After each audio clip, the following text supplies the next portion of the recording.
What's going on, everybody? Cali Death Podcast back once again, episode 48. I'm here with the usual resident homies, my fucking buddies that I get to hang out with every week, Casey, Jill, and Joseph. And thanks to all the subscribers, thanks to all the people who are new, thanks to everybody who's pushing this shit around.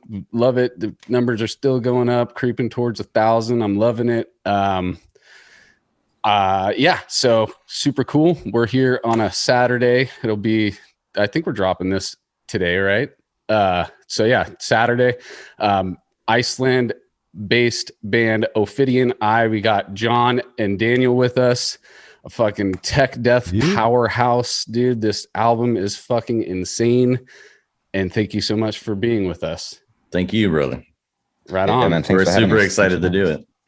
Hell yeah. Totally, man. Big fans of the podcast for sure. Yeah, nice. Casey had brought it to the table, and I had never heard it, and I was literally I was blown back as soon as it started playing, dude. I've been like shoving it down their throats, like texting it constantly. But I remember one time I randomly watch this video. Yeah, it came on like a radio. You know, like when you listen on Spotify, like if the band ends, like the album ends, it starts going into like other stuff of the genre. Yeah, so it randomly went into that like before I even heard your guys' name, and I like it was completely. I was like, this is a band. This is humans. I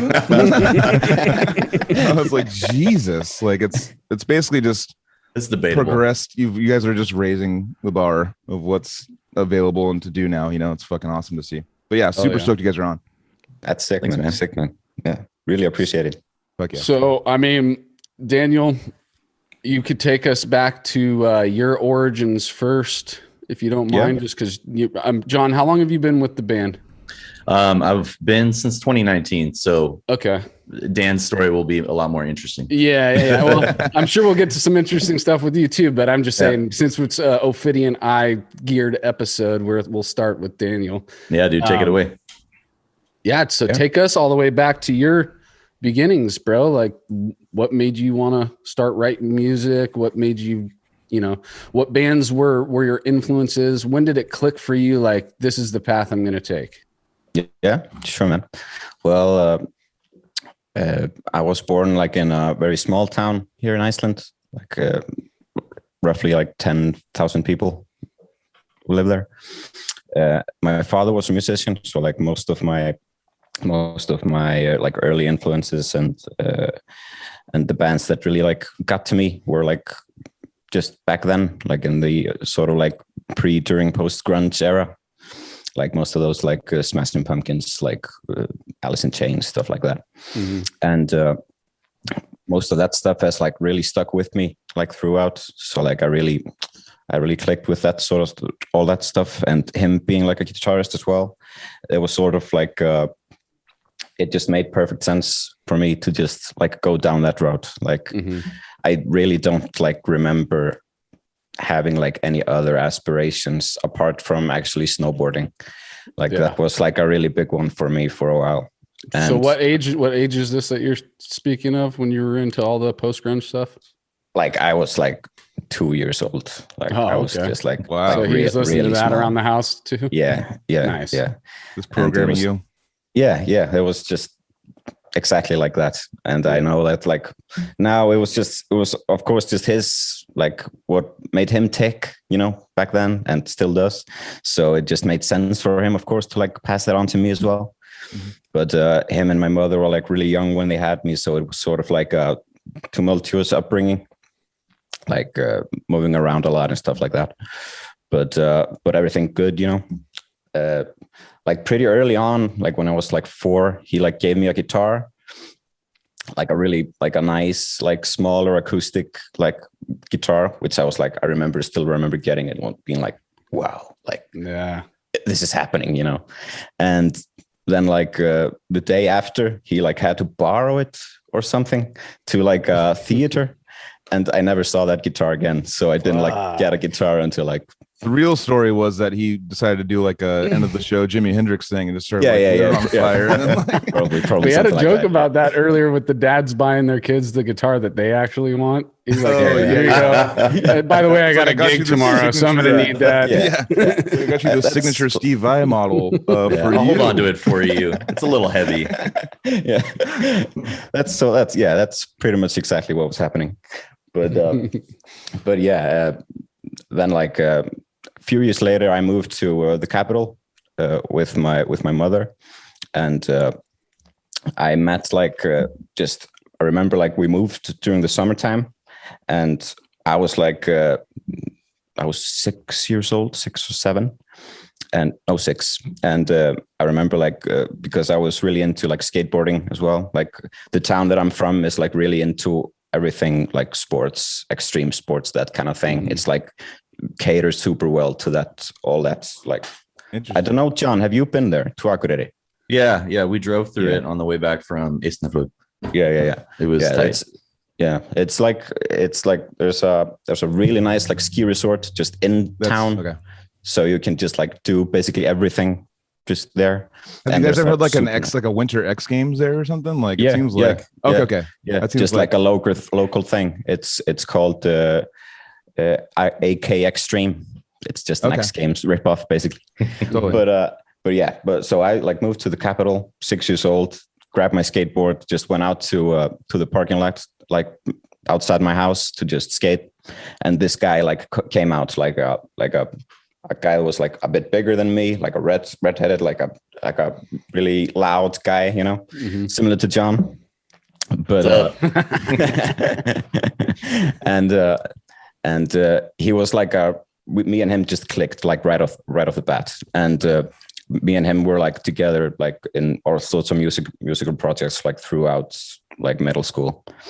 But his brother was like into music as well, and I of course had my like basically just a catalog of stuff that my father listened to like in my backpack. And I still remember like so vividly just going up to his house, like this friend of mine's, and his brother like was just bringing in like some, like I think it was like an Earth Crisis album, I don't remember which one. Nice. And like he just introduced us, like because he was listening to it and we were like, what's that? That sounds weird. And then he like showed us Pantera and all sorts of other stuff, which I didn't really like get at the time, but it was like super intriguing. Like I remember so well just like listening to it and being like, wow, this is like a world, like this is something else, you know? Yeah. And like shortly thereafter, really, like, or at least like 2 or 3 years later, you know, just, you know, we were just young kids, you know, but this sort of like stayed with us, like intrigue to this world, like what, so we went into like just AC/DC, Iron Maiden, that sort of thing, just like the traditional avenues, much of them due to like, this brother of his. And also like when I brought it up to my dad, you know, he knew of this stuff as well, and was like, yeah, there's cool stuff there, you know, there's this band and this band. So you said your dad was, you said your parents were young when they had you. How old is, or how much older? Like your dad's kind of like not that much older than you then, really, you know, in the sense, because a lot of people have like, you know, their dad's listening to like Jimi Hendrix and doing all this other shit. Like your dad's kind of on the cutting edge. At his age, like kind of. Yeah. So like my father just like turned 50 just like a few days ago, actually. I'm like 50, dude.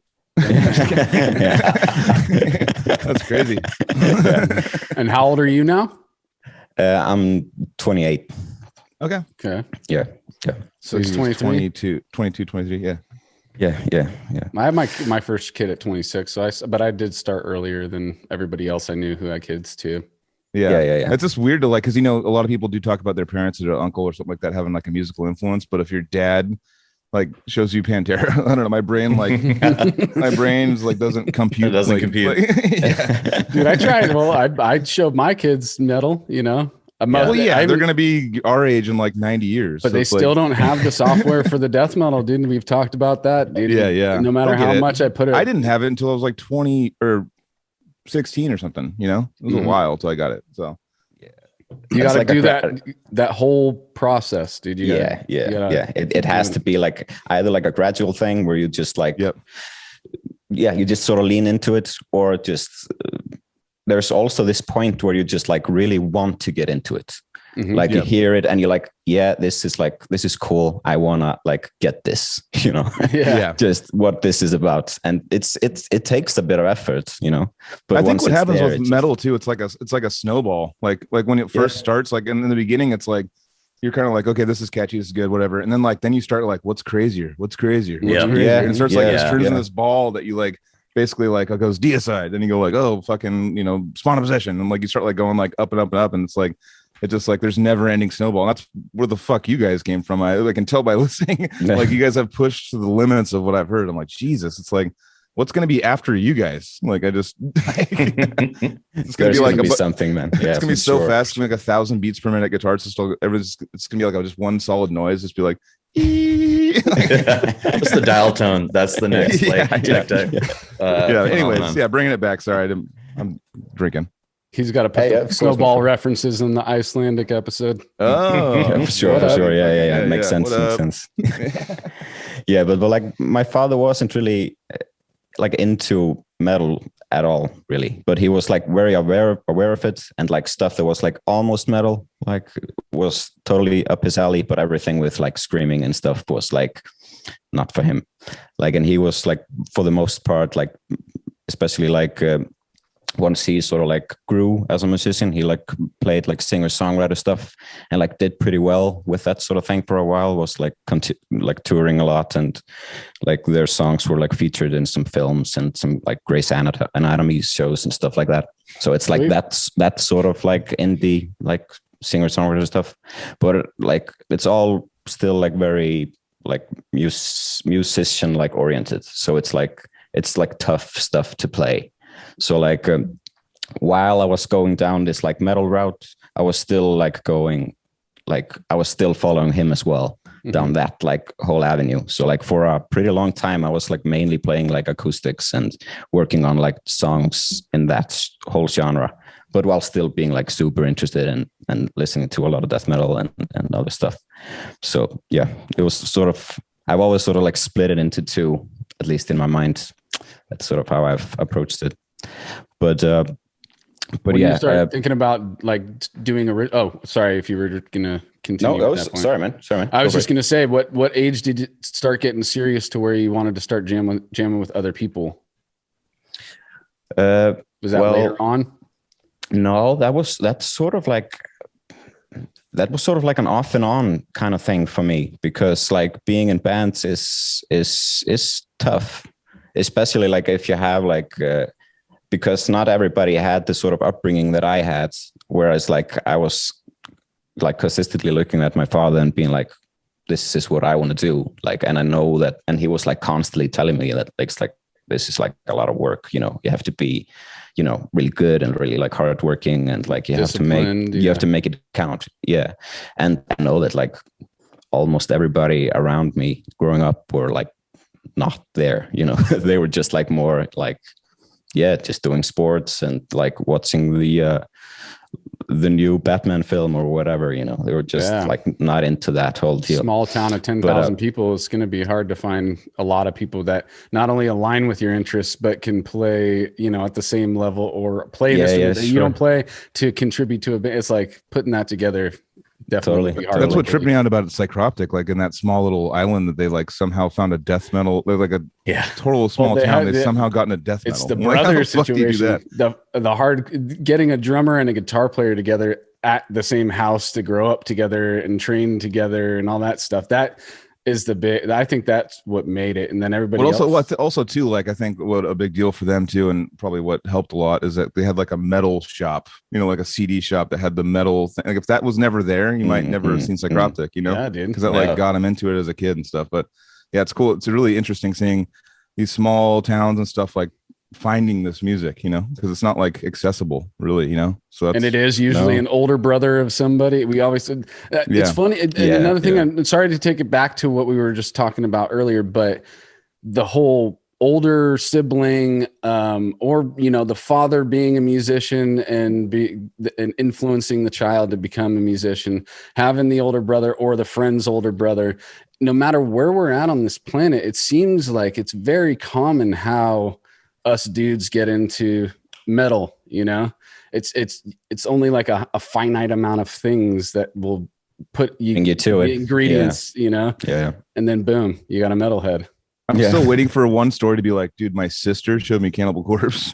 It hasn't happened yet. We'll see it. We'll find it. That'll be awesome, dude. for I'll sure. be fucking stoked. You'll see me like.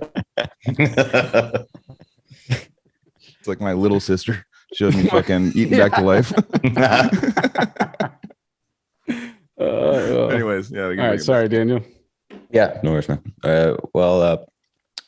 Yeah, where was I? Yeah, so like, actually, yeah, like back then when I like met that guy that I sort of like, yeah, figured all of these things out like fundamentally. I was living in like the capital. Like I just moved there and met him, and we sort of like did all sorts of like exploring, like both like musically and also just like in terms of like skateboarding, and also so like we did all sorts of like gnarly stuff that it doesn't make any sense to think about right now, like building all those like some weird ramps and doing some like crazy shit, but still. And we also had like his garage was basically just free reign for us, so we were like able to just do something there. And like I remember like firstly we were just like putting some stuff on like Earth Crisis or something, and then just like playing a guitar, but like it was just like booming Earth Crisis, you know. We were just miming it. Like, it's also like thinking about it now, it's like a really weird band to have been into like at that age, because it's like a super specific sort of and also just like a very just like a very like politically minded sort of band, but totally. Yeah, but it was pretty cool. They're straight edge, man. Were they straight edge? Straight edge, man? Yeah. Sure. Yeah, like hardcore straight edge for sure. Yeah. Yep. But yeah, like we then like a few years later, when we were like probably 11 years old or something like that, we like decided to like form like a proper band, like in our minds.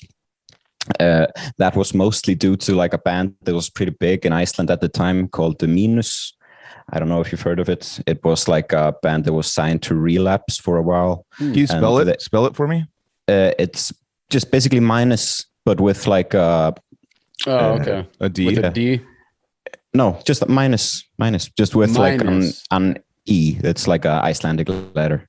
Oh, okay. Cool. Yeah. But it was like a really cool band, because it was like the vocalist of the band was the son of like the Icelandic Elvis Presley, basically. So he was like who's the Icelandic? I need to know who the Icelandic Elvis Presley is. Wait, I need to look him up too. Yeah, I need to know. Yeah. He is a guy called Björgvin Halldórsson. Jesus. You guys' language is the gnarliest language. You guys have the gnarliest language. Yeah. So you know. I'll be checking him out first before the Relapse band. Yeah, go for it, man. Yeah. I'm just gonna have to type in Icelandic Elvis Presley, because that sure name will is, come up. Yeah. He's bound to come up. For sure. Yeah. Oh yeah. But those guys sort of like had the just like sort of like the Sweetheart Avenue because of him. So they like, this was like a band that sounded like just converts, basically. It was like just very gnarly like hardcore stuff. But because of his like links with like the local TV station and stuff like that, you would see this band name popping up everywhere. And the guys were also like sort of living like the old school rock and roll lifestyle, you know. Like later on, they sort of started to sound like a mess between Converts and Mötley Crüe. Whoa. Like it was like a very weird blend, and they did well for a while until like they basically pissed it all away, because, you know, they were just deep into like substance abuse and stuff like that. But it's still like one of my favorite bands. Like I listen to their records all the time still, and it's just awesome stuff. I recommend you checking out. It's like really cool. Nice. But and I met those guys like also like at the same time, sort of through my dad, because he was working at like a restaurant, like while still working on music, and these guys were friends of his as well. And these were like really like gnarly types. Like they sort of like took over this restaurant for like periods of time. So they would like just like sit in those restaurants and be like drinking beer like just all day. And I remember like the first time I met the bass player, I like walk in and like my dad like comes, says hi, and like sit here by like Thruster. He's like he's a cool guy. You'll like him, you know. and I knew who he was like right away. And he was like, the first thing that he said to me, like I was 11, you know, first thing he said to me, "So how old are you?" And I was like, "I'm 11." And he, "So how many girls have you fucked?" I was like, I don't know. You're all 13. I don't know.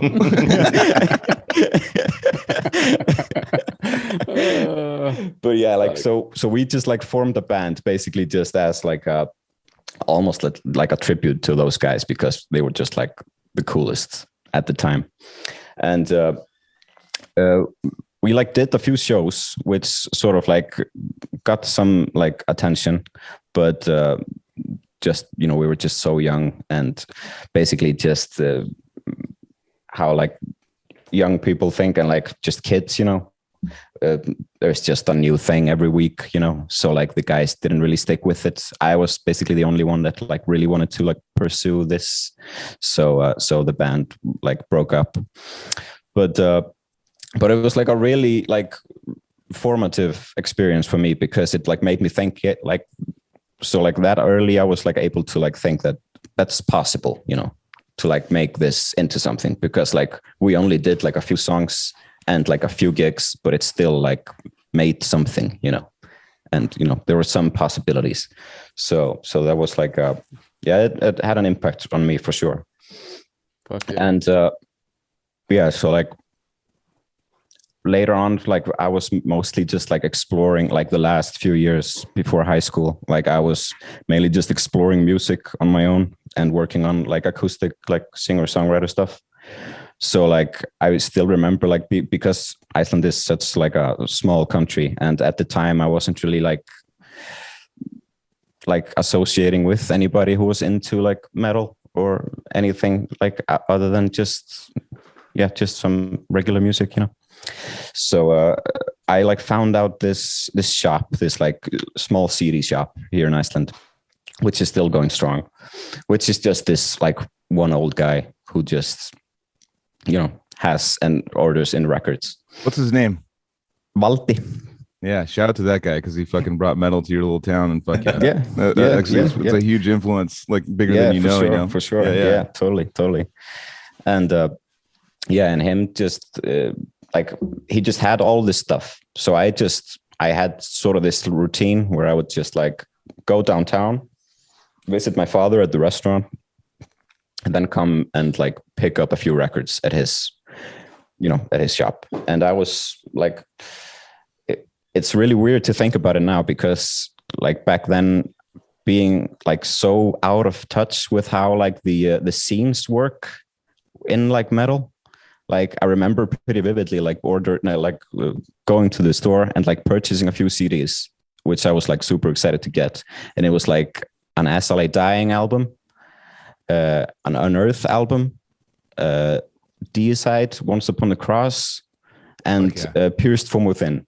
Damn. And like I loved all of those albums, and I was like, is it the first that Unearth one, that Stings of Consciousness or whatever? It was like the first one. That one, like I think it was like the Storm one. Okay, it was the one after one. Yeah, Didn't like that process when I first heard that. I was like, geez, because I didn't even know there was a hardcore. I was like talking about this in the previous podcast. I didn't know like the genres at all, but I was like, this band like shreds, you know, like they're really good guitar players. So I'm like, whoa, like, because it used to be just like dun dun dun dun dun, but they like brought like melodic value to it. But yeah, anyways, keep going. Sorry. Yeah, totally. And it's a cool band. Like I don't really listen to them anymore, but it's like hearing their stuff, it's like, yeah, it's solid, you know, it's cool. Totally. Yeah. But it was and so it was like for a pretty long time it was just like the whole sort of spectrum was just, and it still is, you know, but yeah, just like not realizing how like things often work within metal genres, because like being like a death metal guy, you don't really listen to SLA Dying, you know, or anything like that. So that was something. I was one of them, but I went through that to get to death metal, so I was able to go back. You know, and I Anthony's he's always been one of those like friends that like he doesn't give a shit what you think about what he listens to. So when we were like younger, we give a shit what people thought we listened to. You know what I mean? Like we're like, it's like, oh, you listen to that, and we'll just like discredit you, and like if in our group and stuff, it just like, oh, and I wouldn't care about that statement. And I would be like, well, I fucking jam out to it. So yo, whatever, dude. I like IC, or I'll say it just for Joseph, ICP. and I like Kill Switch Engage. I almost like just all these spit like on the screen, dude. But no, like all these like random, you know, like the bands that are just like they're very pop, you know, like now I've finally hit that, like in probably 34 years old, probably is when I like finally was like, I don't give a shit, like make fun of me. I'm gonna listen to it while you're making fun of me, though. Totally. You know, like you know, it's like I'm into different things. Like it doesn't have to be like fucking murderous music origin going 260 or 300 beats per minute all the time. Like I have like, you know, it's like that's what I always respected about Anthony. I mean, I didn't respect it at the time, but going back and looking back, I'm like, Anthony didn't give a shit. He was like, no, I like this emo band or something that you guys are gonna make fun of. And oh, totally. You're like, variety is the spice of life. Exactly. Well, not only that, dude, you like you get to hear little things that are strange. Like side project, there's a side project of Into the Moat that was called Free Martin, and it was technical emo punk, dude. Fuck yeah. It's like literally the pop punk bands that you're talking about right now, but like with crazy drumming and like wicked time signatures, and you're like, oh, dude, there's like they're not targeting like specific technical like emotions, like it's still cry metal, but it's like really sophisticated emotions. It's like, I'm not quite sad, but it's everybody like else is basically like, doing. I don't know Everybody's why. doing the same thing as a pop punk band would, but then the drummer's just fucking like fucking going crazy the whole time, and you're just that's the guy who's got the fucking hardest job in the band. He has a song about like how like he stubbed his toe at fucking Disneyland and his dad yelled at him. It's like all specific technical. I think they scrubbed it too. I don't know if they want it like associated with the band or not, but they only did like a 4-song EP. And Free Martin? you can't even. I mean, maybe somebody can find it better than me, but I'm not like the best Googler. But it's like it's out there. I know it happened. I have a physical copy of the CD because I bought it at an Into the Moat show. Because that's another thing that I would do too, is being at the merch table, like anything that the band was selling, like this is associated with this member. I'd be like, how much money I got, dude? Like, how many of these CDs can I buy? You know, and you end up getting fucking like Martyr, some gold. I got Martyr at a Cryptopsy show. I didn't even know about Martyr before that. And because what's his name was playing? Yeah, Daniel. Yeah. And if I didn't buy those CDs, I eventually would have came across Martyr. For me, Martyr was just it was a Spawn of Possession thank you or like influences list. The first one was Martyr, and I was like, okay, so their first one's Martyr, so we have to go buy all the Martyr now. It's basically like yeah. Well, it's funny because so shout out to our friend Josh Seitman, who used to do merch for us way back in the day. He was a good friend of ours, and he's always been like showing us music and been like, you guys need to check out this band. And he used to work at this record shop in Santa Cruz, and like, so he's always been researching awesome bands and stuff. And so he's the one who showed us you guys. And he was like sending it to me multiple times. I'm like, man, he's serious. Like, you check it out. Yeah, dude, you need to go check it out right now. Like sending it over and over, just like I've been doing to them. Stop what you're doing. Yeah. But it's funny because he's super critical about, like, he still to this day makes fun of us for liking Tool. That's what I'm saying. Tool, dude, they're great. I have a Tool shirt on right now just because I randomly got it. But like it's. I mean, no, but he likes Tool. He's just lying to you. Well, he'll like tear you apart if you put on some Pearl Jam or Red Hot Chili Peppers. You're gonna hear it about it. That's. I mean, dude, not to throw Josh under the bus, but as far as like back when we were like, he's one of our best friends, but like when we were younger, like I would never want to get caught listening to something like Lame in front of him. Like, yeah, exactly. He was the one I was like, they would give a shit. He looked in my fucking car one time and saw a Poison the Well CD, like in the back, like under my, it was like half under my seat, and he's all, sick Poison the Well CD, dude. It was just like, I didn't even he saw it under my seat, and he looked in my car when he was walking by it, looked in, saw it, and he's like, I'm gonna give Joel shit about this. Like, I never even listened to it in front of him ever. I was all freaked out, like I don't want to, like, Josh is like the cutting edge of like cool stuff, so I gotta like gotta listen to like only like yelling and stuff in front of him. He would keep up appearances. He would put on the most power metal of power metal that you've ever I mean, he would listen to the most like powerful. He likes shitty stuff too. So no, it's not shit. I mean, like shredding. It's just no, it's like we used to kind of make fun of him, but we like power metal too. But it was just, like there was a lot of that going around. It was really funny. And speaking of power metal, like I mean, I'm sure to a degree you guys are influenced by power metal with all those insane solos and stuff. I mean, do you have any Not consciously, I don't think. Not really? Okay. Maybe I'm wrong. Okay. That was a surprise to us. All the Dragon Force comments were completely unanticipated. Yeah. Oh, wow. So apparently subconsciously, but not consciously. I think it's just the shredding, like people, because they're just, it's kind of like just so fast that like, it's like, because that's what's crazy about power metal is the guitar solos and the shredding for the drums. Yeah, it's kind of like chill stuff. It's like fun stuff. And then the solos come, and you're like, damn, that's like power metal. Exactly. Yeah. You guys got solos that are like all different styles. Like, I mean, it goes in like sick breakdowns and cool, like just slower parts that are all melodic and rad. And then there's like the fastest, most crazy shred. And you also do really cool, like, I don't know. It's like, it just constantly changes. It's never like this, like, it's always interesting, and you do these crazy harmonies. It's just like, dang, dude, like so well written, sick. And it's super catchy. What's the I think it's Storm Aglow. Track off of Desolate. That riff's been in my head ever since I heard the song for the first time, and it seems to be the song that I always want to listen to again when I go to listen to you guys. Yeah, it's like it's one of those songs that I even repeated it. I went back, and that's what that. Another great thing about you guys is that you guys don't really have the lengthy tracks. You kind of you have the fucking, it's pretty concise. Here's 3, 4, 5 minutes of just straight pummel to your face. And then we're on to the next one, And that's kind of how Odious has been too. That's why I kind of like, I vibed with that too. Like how we're just get in, get out, and then move on to the next song. And that gives you, you're able to repeat the song twice, and you still haven't even made it to as long as some of these fucking bands are putting songs out, Yeah. But I love that one for sure, and the catchiness of it, like that's one of the things that you can still be this fast, precise, and technical, but still have melodies that will, catch the human. I don't even know the word, but there's like parts in the human brain that you don't have to be a death metal person to actually to get like into you it. can hear it in the background and be like, oh, that melody is actually taking my attention off of whatever I'm doing, that type of deal. So tapping into that with this crazy ass music is something that I think that is what made you guys shine for me. Listen, and still shine. But dude, I mean, that was such a fucked up way to explain all that, but it makes perfect sense though, because it's pretty much exactly like what we were going for, basically, just to like do like as intense music as we possibly could, but try and like keep it like super technical and super catchy, have like the balance between the two. And like for Storm Aglow though, that was just me trying to write a Spawn of Possession song. Like I at think least that's where I definitely my thing. It did get the Dragon Force vibes just a little bit, but I was like Spawn of Possession. There's some Black Dahlia tasting riffs in there, but it's like Spawn definitely was like.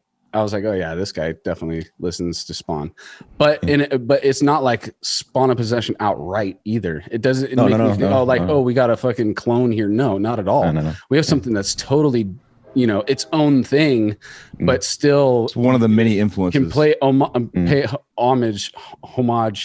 I'm a fucking shitty talker. I'm the drunk. You're doing great. It's this day drinking 8.8 beers. That's what it is. Oh yeah, that'll do it.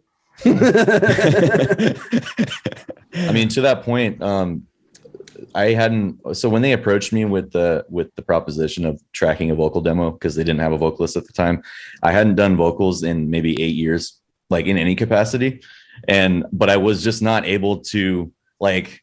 It was a situation where I assumed that I probably would never do it again, but I couldn't pass up the opportunity just upon listening to the instrumental tracks. I was like, fuck. Like this is and speaking of like the influences come through, like they're it was just like washing over me, like this nostalgia of all these albums that I loved growing up, and hearing that influence in the music, but them making it their own thing. It was just like they got me hook, line, and sinker. I couldn't not do it, and I think you guys are all picking up on that as well. Yeah, I mean it hits me in the early 2000s vibes, but like on crack, Yeah. So and like much more sophisticated. Yeah. How did they get in touch with you then? I've known our other Dan and our other guitarist Simon way back to their first album. Ophidian actually has an album before Desolate, and at the time, I was in a band that had just got signed to Unique Leader, and Simon must have seen like a presser for that and saw that I have an Icelandic surname and was like, this guy, like, here's my end. And he like slid in the DMs and was like, hey, let's do some cross promotion between our debut album and your debut album. And he and I just became fast friends after that, and ever since. And so I went out in like 2013 was the first time I went out, and I went to a festival, and that's where I met Dan and Ragnar and Simon in person for the first time. And yeah, we've stuck with it. And when they, exhausted all their other options for vocalists, they're like, hey man, you still trying to do this? That's actually what I wanted to ask you. Specifically to you, John, is that you sound like you're from Santa Cruz, like, but are you in Iceland? Where are you right now? I was born and raised in San Diego. I've never lived in Iceland.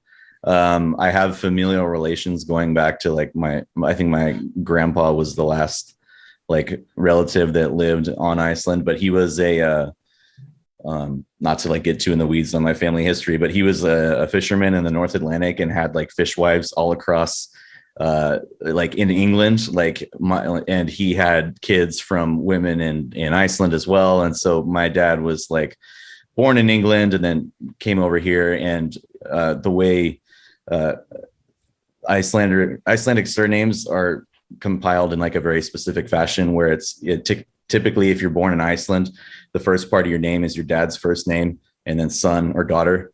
And so that's why all of the dudes' names have son on the end. And so when the family line left Iceland, we got stuck with like, we didn't continue that patronymic naming convention. So going forward, it was just all Olgeirsson. And so that's why I have the name. But yeah, I'm a San Diego boy. San Diego boy, but you definitely look like you got Viking heritage, dude. You're just like the beard, the fucking piercings, the tattoos. You're just the beard fooled me for sure. I know. I was like, John's for sure in Iceland right now, dude. He started talking. I'm like, what the fuck? Only his facial hair, and we're like, oh, dude, he's definitely located this place on this planet right now. Well, no, it's mainly his name on the call. Like looking at your name, like shit, I'm not gonna take a shot at that name.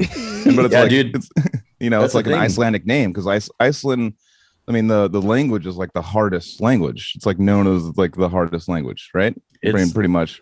It's pretty tough, and it's like ancient. That's the thing. They're very or Iceland in general is like pretty concerned with. I feel like I shouldn't be the one like spokespersoning for Iceland on the call, but like they're pretty involved with preserving the ancient culture of Iceland, and so the language is like one of the oldest forms of a Scandinavian language that there is, because they preserve the original grammar and manuscripts and stuff like that. Yeah. Mm-hmm. Yeah. Like most of the like manuscripts of like the stories about Thor and stuff like that. Yeah, are the like sagas. I get jealous of that, dude, because we're from America. There is no like, I mean, yeah, there's Native American heritage and stuff, but it's not, like I can't trace my people back thousands of years on this place that I'm at right now. So I always get jealous of hearing people from, Norway and all these people who have like real connection, deep connection to their pasts and stuff. And I love hearing about that stuff too. I wish I had it. I really wish I could be Me like, too. Dude, this is a 10,000-year-old building, Yeah. Just fucking, I would love that. Another trippy thing is that every time I met an Icelander, not every time, but most times I meet a new Icelander, the thing they do is they have this resource there called the Book of Iceland, where basically like you put in your social security number and you can look up 2 Icelandic last names and see how far back you're related to that person, any person with an Icelandic name. And so when I first met Simon, that was like one of the first conversations we had was like, hey, we have a common relative in 1623. And like, and it's nuts. Like they've documented it so thoroughly that you can literally go back all the way to like the year 800 and see your family line. It's fucking bananas. Anyone from the country, specifically for Iceland, or yeah, dude. See that shows that that's important. They don't want to lose anything. They want to go back as far as they can and keep it preserved and have everybody know that they're connected to it in a way too. For me, it's just like doing a 23andMe and being like, oh shit, I'm like 50 things. Yeah, I am. You know, because like the DNA stuff, you're like, so much that it's just like Eastern European. Yeah. No, I thought. I mean, that's actually a pretty trippy thing to do. Is like, and I encourage people to do it. It's like just get your DNA passed and just see what the fuck you are, because I completely changed our whole family story. Like, basically, just me doing my DNA, we found out that like my great grandpa was adopted because like all this lineage that was coming from him is now different, and it's not the same lineage that we thought. My mom's been preaching to me, not preaching, but just telling me stories my whole life. And she probably thought they were true. Yeah. You didn't know that. Yeah. It's all story. It's all like a game of telephone, you know, for like, you know, your history, you know, and like, it's crazy to get like an actual like layout of like where you're from. Like, this is your genetics. This is where you come. It's like, you're not what you think you are. Can like, they even tell if you have some like Neanderthal DNA too? I'm probably sure. But I mean, I think that's one of the things that it screens for. That sounds familiar. Yeah. I think I've heard, I don't know if I got trolled or whatever, but I thought that somebody said that they had a very obviously minute, small percentage of Neanderthal DNA. And you're just like, damn, dude. Sick. So, dude, you're related to this tadpole from like 23 million years ago.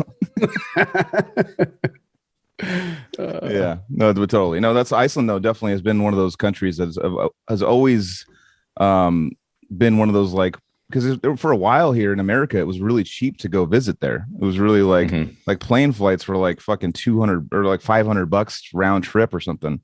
And I have a bunch of friends that have gone there, and they're like, you got to go. And you guys probably know Gabe Sieber, right? The drummer for he went to that. He was playing in Beneath. They're from Iceland, right? Yeah, went out there pre-pod, man. I brought. But he actually wasn't. He wasn't in yet. I wasn't here, so yeah. And it's like, funny, but that's exactly what I thought of too. Yeah, and he literally was like hitting me up, going like, "Dude, these guys like at this festival, the Revelation festival, they were like, dude, we want Odious there, like we want like they're like fucking like really want us to come out there." And I was like, "Damn, dude, Iceland, man, let's fucking, if we drop this album pretty soon, let's check out Iceland." That's like one of the bucket list places that I've always wanted to see. Hell yeah. Do it. It's so sick there. Nice. Do you guys want to talk about sort of the band's history of forming, doing the first album, and then catching us up all the way to the new one, and the writing process for Desolate and all that? So yeah, like as much as we can. Like neither me nor John were like around for the previous album. Oh, okay. But I knew the guys back then. So like back then the band was like mostly just like an excuse to get together and like just, you know, play death metal and drink beer.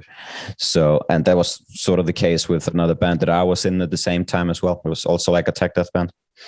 But what was the name of that band? Gruesome Glory. Gruesome Glory. Any recordings of that band? Yeah, a few. Nice. A few, just like a few songs. Just fans like to hear everybody always hits, like I see comments and stuff of people like, what was that band? What was that band? So we always got to make sure that the old school like history stuff, we need to, you can find it. We got some death metal archaeologists. Totally, did Gruesome Glory. You guys go do your rabbit hole. Yeah. I'm pretty sure it's somewhere around the internet. I haven't checked it out recently, but it's like a psychroptic worship basically. And psychroptic and planetary duality, faceless. That's Dude, sort of made everybody really write that down. I don't know. Everyone's like going to be searching for it now. Yeah. But like, back then was like the first time that I met like Simon and Thorður and the other guys. I moved like back to Akureyri with my father, like the small town that I was born in. And I was there for high school and stuff. Like I had like made some connections with people there, and it just made sense to go back there. So like Simon had like the other guitarist in this band, Gruesome Glory. He was like an old friend of Simon's basically. So like Simon every now and then came to Akureyri and stayed with him and just like came to shows or just came to hang or something like that. So they formed Ophidian somewhere around that time. And actually first iteration of Ophidian had like the vocalist from Gruesome Glory as well. and Unnar, like the guitarist from Beneath, he was playing with them as well.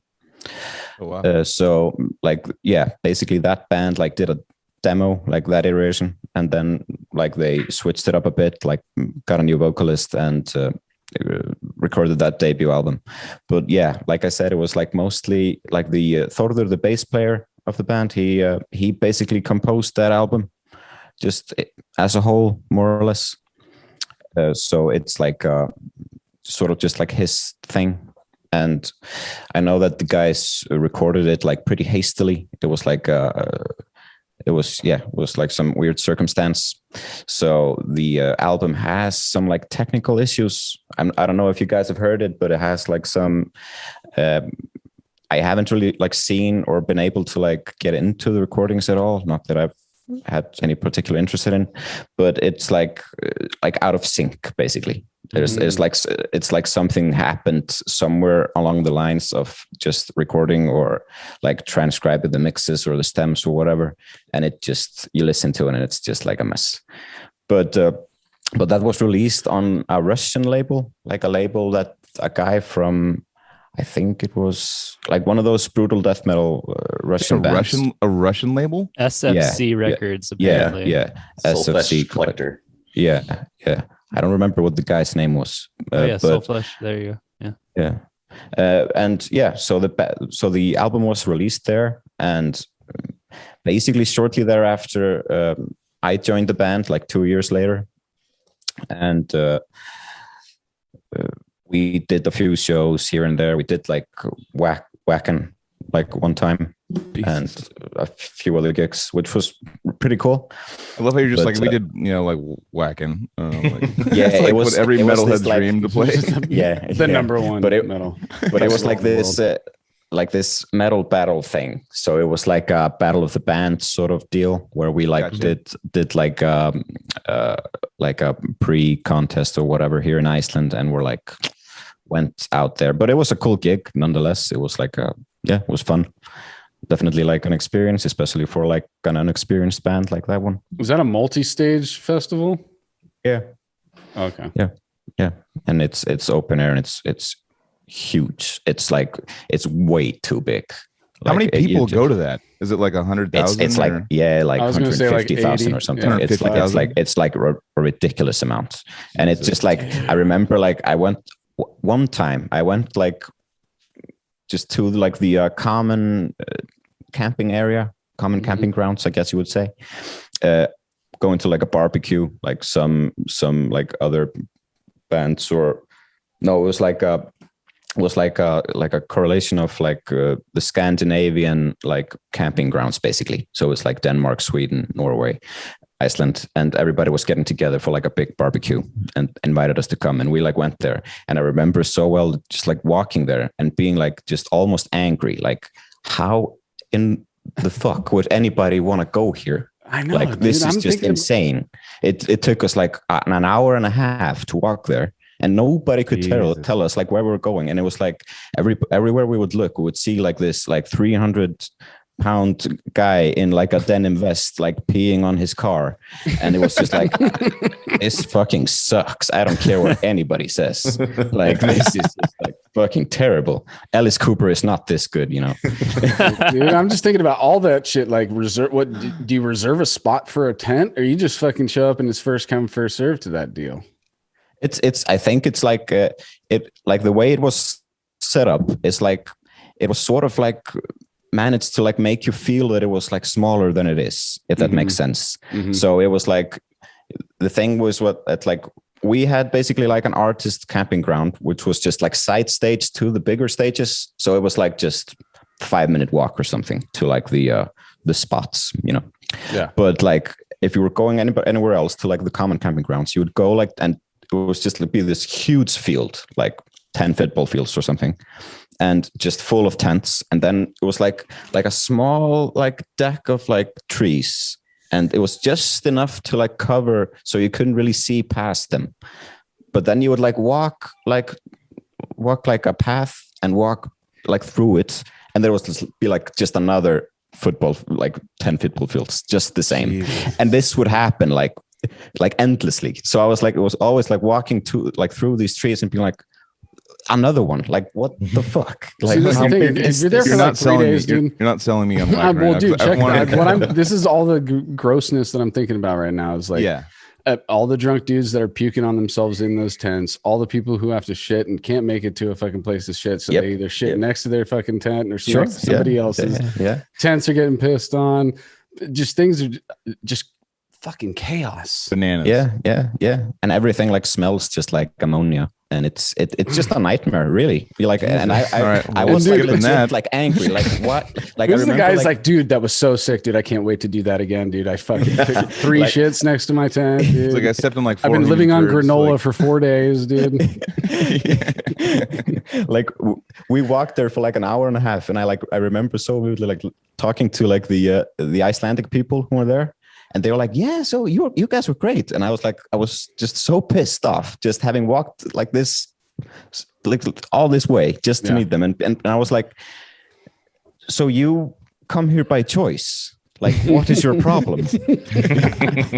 Like, is there something wrong with you? You and 150,000 other people. Yeah. That's insane. It's just crazy. It's just absolutely crazy.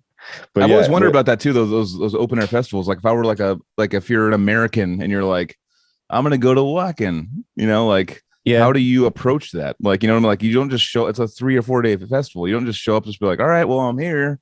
It's like you got to be like tents, the things you got to like camping gear. You got to show up there, buy it, or bring it with you, and then you got to deal with these 10 football field times 10 like fields of humans that are all camping. And like I've always thought about that, like the logistics of like getting to the fucking stage when you wake up in the morning, like because there's so many fucking people there. Like it's got to be like what you're saying is basically makes the most sense. Yeah. It's like where your fucking tent is. Oh shit! I left my fucking phone. I gotta go back. I'll be back in like 3 hours. See you next week. Yeah, exactly. Like and the logistics of a 150,000 person camping festival. You know what I mean? Like. It seems so like you look through it like with rose-colored glasses and be like, that's awesome. That's like it's amazing. Like you see all the fun stuff, all the stages, all the cameras coming down, all the things. All that definitely still calls like the logistics of like surviving there and sleeping there, and that's like I ate shitty food and I got diarrhea now. And I'm stuck in. I diarrheaed on the side of my tent and I got a little piece on the tent. Like it's it's like there's like all these people just peeing and barfing and. Like it's got to be metalheads. Only about expelling fluids on this situation. I still need to do it just to hate it like Daniel does once. I want to see the hate up close. You know what I mean? Yeah, sure. I get it. It's something to experience, and it had its moments, of course. Like like for us, like being like on the artist grounds and having like. Definitely like way better accessibility to like accommodations than everybody else. But it was like, for me, that was just the amount to be like acceptable for just a regular guest. Not to say that like the festival treats anyone badly or anything like that. It's just so big. It's insanely logistics. big. It's logistics of like keeping everyone together and all that shit. Yeah, it's insane. It's also the hottest spot there in the summer. Yeah, it's crazy hot, and like they don't have you guys know that they don't have like beer kegs there. They have like below ground plumbing for beer. The pipeline, the beer pipelines. Yeah. I heard about that. Yeah, because it's crazy. It's just so huge that it's just like structured for this festival, like this whole set of fields. It's just insane. That actually should have been my first red flag. Is like, dude, they're like don't want to bring beer in. Like they have to pipeline it in. Like the beer people are like, no, we're not going there. We're gonna just we're gonna build a pipeline to get the beer to not deal with the logistics of all that shit. Yeah. Yep. Do they use the grounds for any other festival? That was going to be my next question, Joseph. I don't think so. It's actually so Wacken is like a small town, like rural Germany, like pretty close to Denmark actually. So yeah, it's just a very like almost like a sleeper town basically. There's basically nothing there, but then there's everyone's in a year they just do this festival, and I don't think they do anything else there. I guess you probably could relate it to like Coachella in California, probably Coachella, because you never heard of Coachella until the festival. Like no one travels to Coachella, like until they had like the world famous festival, like Wacken. Yeah, I wonder how much for sure it accumulates in cash every year. Probably enough. Yeah, Definitely.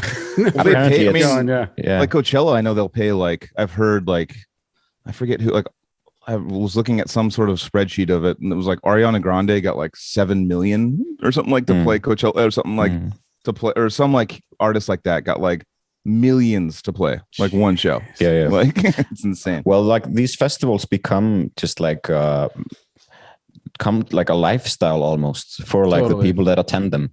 That like, and you could see that just like first day, like these people have been there like from day one of that festival. Yeah, it's like Burning Man. I think it's very similar to Burning Man in that way. Yeah, for sure. There are people who just live to go to that festival once. And then like in that area too, it's like it's Burning Man because we only have Burning Man, but we also have like they have like Burning Man like 5 times a year. You know what I mean? Yeah. So it's like they have like 5 different Burning Mans. They have like, Burning like Men. every summer. They have Burning Men. Burning Man. No, but yeah, like what you said, actually, Daniel, I picked up on that too. Is like watching the videos of like people at the the whacking and the fucking like download all those like huge festivals, the Hellfest and all those things. Like those people, you can tell like just from like the documentaries I've seen on them, it's a lifestyle. It's like there's the Deadheads, like back in the day, but it's like it's for metal and it's for like festivals and stuff.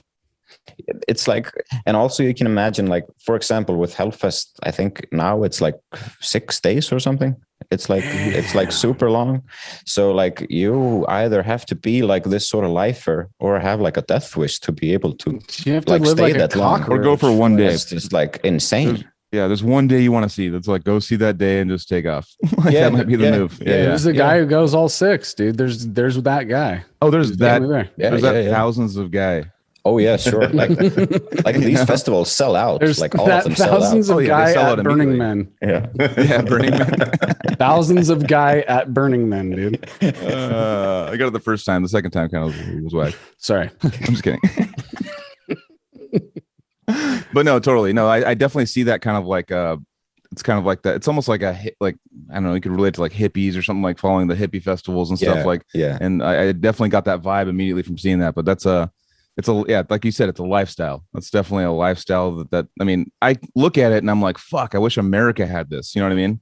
And but our festivals are like, they're 3 days, but you go home every day. It's like it's like you got a stay at a hotel. Yeah. It's like everyone leaves. Like the campgrounds are empty at midnight or like 1 a.m. They're gone. Like there's no one there. But they're just committing. They're like in this fucking rural ass place, and they're like, we are here. This is our bathroom. This is our kitchen. This is our thing for like multiple days. And that's definitely I definitely wanted that to be a part of America. But now that you're explaining it, I kind of don't. Well, everybody has their like different experiences with it. Like there are lots of people who love it and like continue to go there, but to me it just like I just don't get it. Like I totally dig like playing these shows and like seeing those festivals in like some sort of image, but like but staying there as a guest, like not a chance. So after the Vakken gig, what happens with Ophidian? So like the band basically so we had some like drummer issues back then. Actually Ragnar, the current drummer, he filled in for us on that gig, just did it like as like a session gig basically. And so there was like a time where we had like didn't really have a drummer, so we weren't really like doing much. We then like had a new drummer for a while and did like a few gigs with him, recorded like a song with him as well, like a single. This was 2015, maybe 2014. I don't really remember. But yeah, and we recorded like this one song with him, and then basically the band just fizzled out for a while. We like worked on some other stuff. Like the guys were like Thorður was doing like a rock and roll project, and the drummer back then Steppi, he is now in a band called Vintage Caravan, which is like a classic rock band. And we basically just moved on to other things for like a period of time. But like the core of us like always like stayed in touch. So like the band never like broke up like explicitly or anything like that. But it was totally that like once we got back together, that was like a really like a very calculated approach. It was like there was not something that we just like, yeah, so we want to do this gig or anything. It was like more like, okay, so if we're gonna do this again, like how should we do it? Like what sort of music should we do, and with whom should we work on it, and stuff like that. So it was like a very like, yeah, it was like a pretty serious thing for us. You must have been like practicing a lot of guitar in that time as well. Yeah, sure. Yeah, for sure. Actually, well, I haven't really talked much about it, like, but I was like a lot of the reason behind us like not doing much for that period of time was because like I was pretty sick for like a pretty long time, because I sort of like took the I had already sort of like taken the reins of like most of like both the production and the writing and stuff like that. So and we were sort of always like waiting on my like physical issues to like figure themselves out, but it never like really happened until like just like gradually it sort of got better over time. But what was it that you were dealing with, if you don't mind me asking? It was like so it was like, firstly it was sort of like just on like a mold allergy sort of thing, but it sort of like expanded into other territories where I basically like lost most of my hearing on my left ear for a long time. And it was sort of, I had this like this stuffed sensation in the ear, like, and I tried all sorts of methods and surgeries and stuff. And I was also like dealing with just really like, I was basically sick all the time, just like as you would have like a really bad flu, So and it was because you were exposed to a mold. Well, that's what you said. It wasn't really like figured out like properly, but at least that was probably like the culprit, like the start of it. How long did you have to deal with that? Like I'm still dealing with it, but it's but it was like it was really bad for like 3 years, like Andy, like I've heard on the podcast that you have issues with your ears as well. Yeah. I mean, it's my right ear's basically off, but it's like it's ringing. Yeah.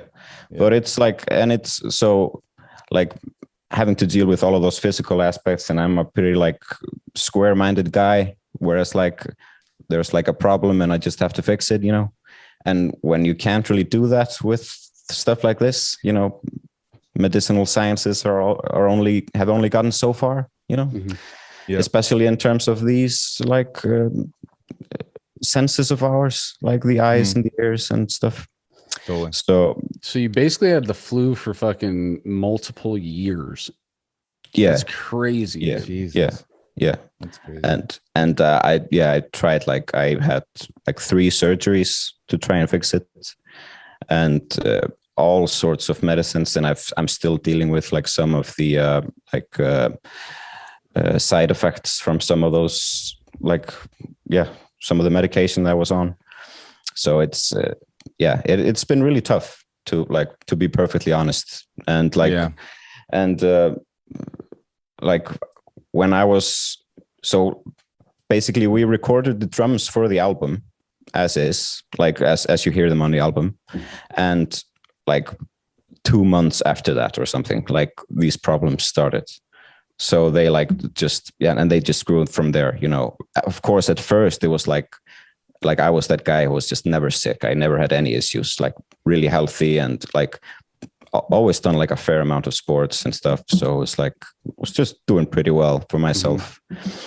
But so I was always like, I'm sure it's gonna get better, And then like after like the time passes, you sort of like start taking like, is this gonna get better?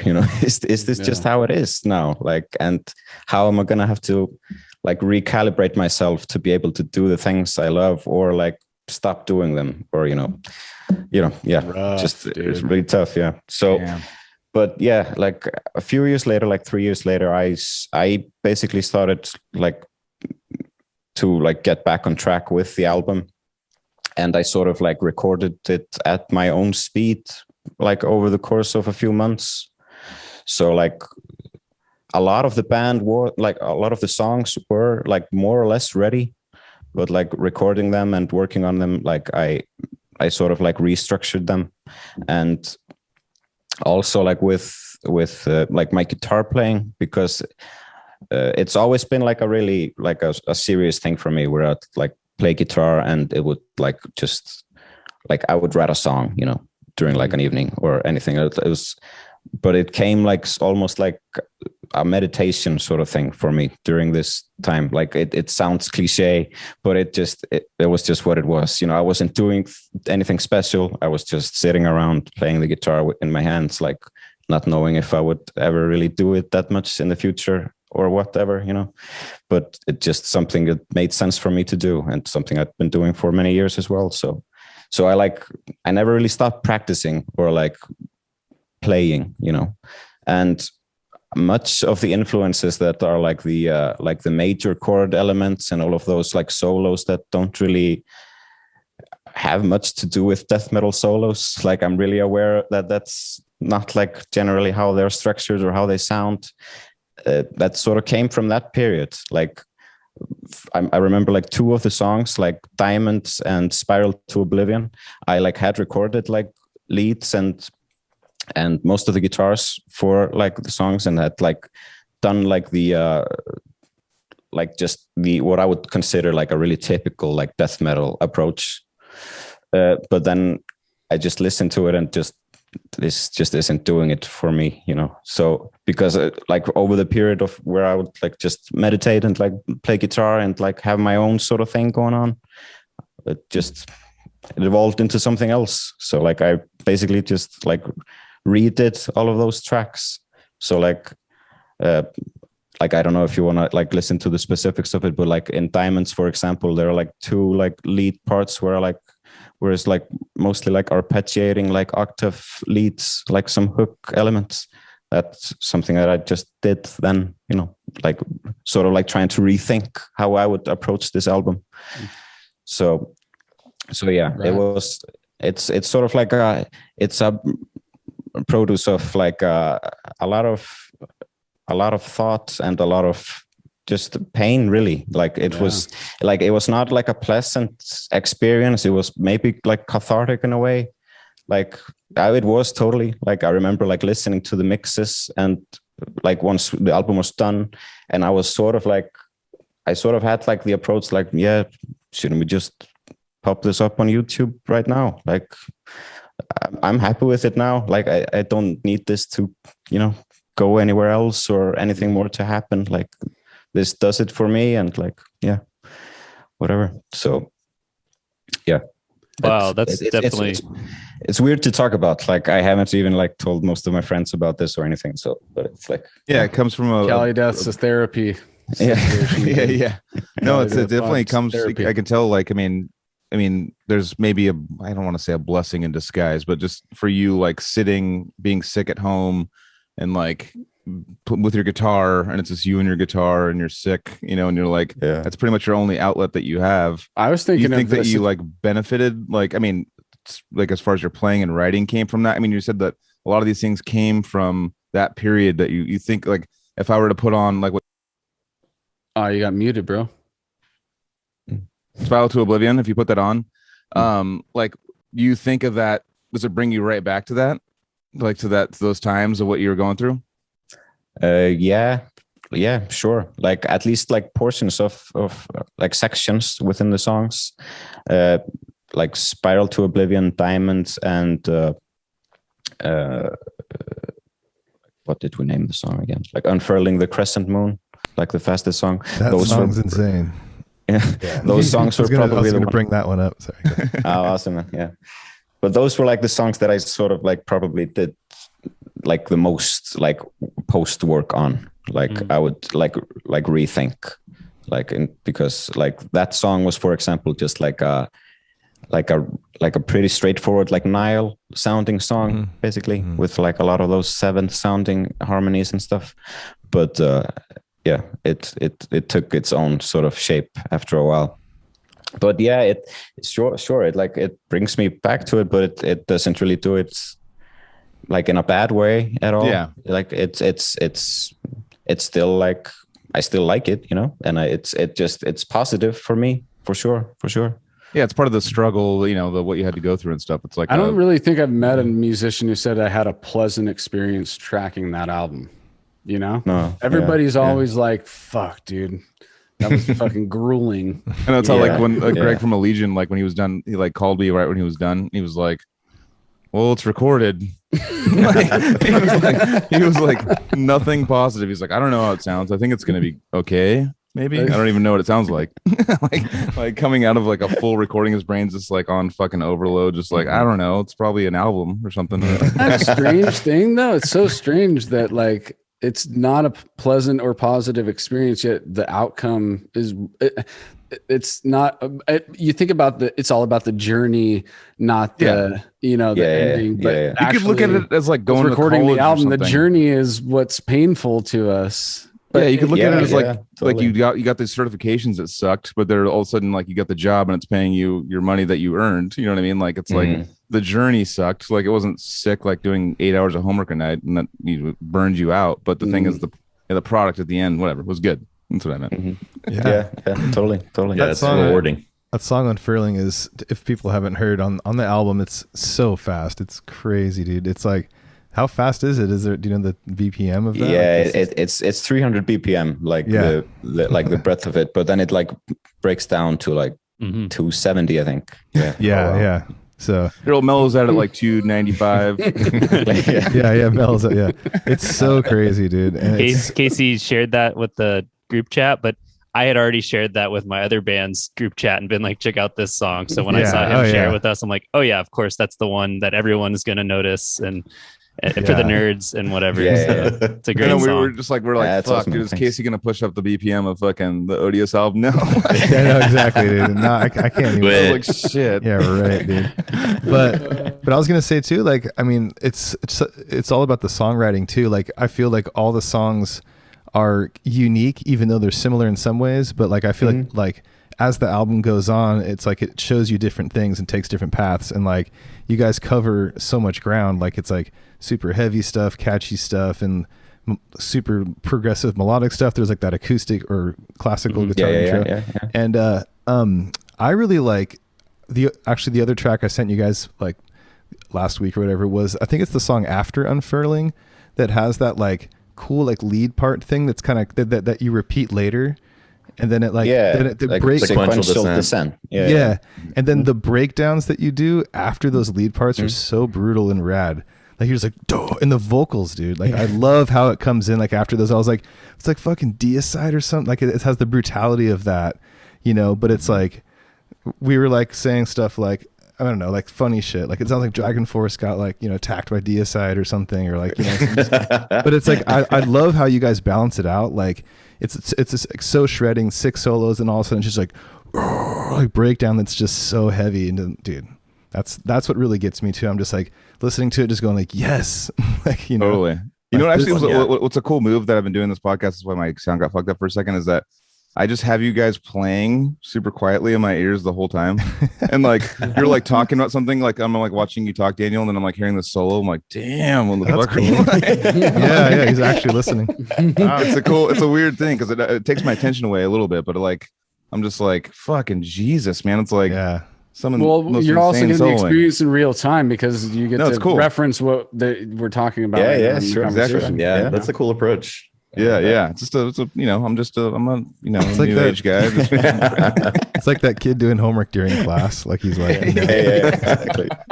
So, John, did you write the lyrics for the album? No, Dan wrote all the lyrics and they mapped all the vocal patterns. I basically stepped into the booth or in this room. This was recorded here, but I just went with what they gave me. They gave me a scratch track with the patterns mapped out on them, and so it was a lot of fun. I mean, it was you couldn't have asked for coming off of 8 years of no activity, it couldn't have been more accessible for me, having to be like super fucking rusty and learn how to record. I'd never recorded anything. I had to go buy an interface and a mic and download Reaper and like go through that whole shit. And it was like, ultimate learning curve, like as high as you can imagine. But they gave me everything I needed to be able to succeed and like facilitate the process. And so, it was a good way to work for this album. I would like to get involved on later material, but for sure for this one, it was the way to go. Definitely. Yeah. You like instantly entered. I know you've done previous work a long time ago, but you instantly entered into like the new echelon of like sick death metal singers. Like, dude, thank you so much. Fucking right there, dude. It's crazy. I'm listening to you right now. Matt, this is actually a good time to hear a little bit of your history, John. Exactly. I was about to say that. Like you talked about like Unique Leader Band that you're in, stuff like that. I want to know like where you started and got, let's hear your backstory, dude. What made you, where'd you start and all that kind of stuff? For sure. So as much as Dan was mentioning, like he had kind of a traditional avenue into metal, I like consider myself having like a very untraditional entry point into metal.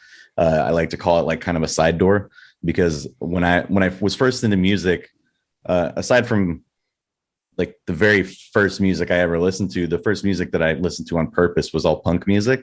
And I was like all through high school and my formative years was just like a gross, like crusty punk kid. And that was my whole like musical life. I was like, that's my favorite type of punk, dude. And that's like the guy I was telling you about, where we were talking about earlier, Josh Seitman, that got in the metal later. He was started that way. He's too. my reference Crass, for crust punk shit. Yeah. He got me into his, or actually no, Dan Eggers got me into his Hero Is Gone. But those two fucking His Hero Is Gone. Is Dystopia a fucking crust band? Yeah. Okay. Do you like Amoebics? Amoebics. Yeah, Amoebics. Yeah, Amoebics, man. They're like grandfathers of crust punk. They're They're kind of like progenitors of it. They're sick. No gods, no masters, or whatever. Yeah. So that was my jam. Like, and it was, if I can kind of sum up my entire musical progression from punk and into metal, it's basically just been chasing the carrot on a stick of like the next heaviest thing. Like as soon as I heard it, I would immediately like veer in that direction, and it's just been that way ever since.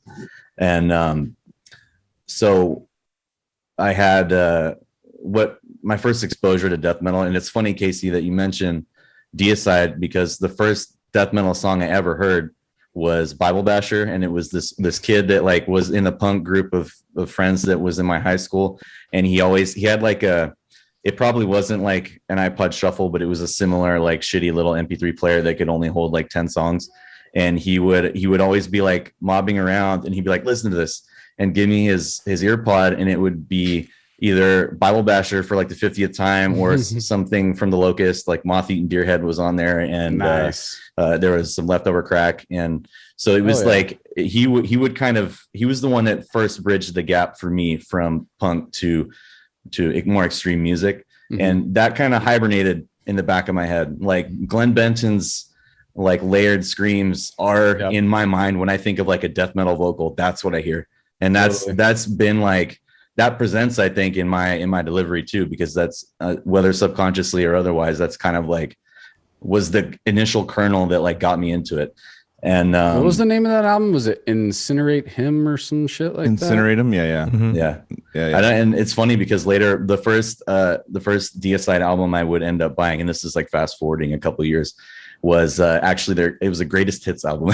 And that's like my got a best of Deicide. Yeah, I think it was and so I was like best of, not greatest hits, but essentially my reference points for their catalog are all fucked up because I was first like diving into a best of album, and it was just like all the bangers. And so but anyway, that was a very formative influence for me.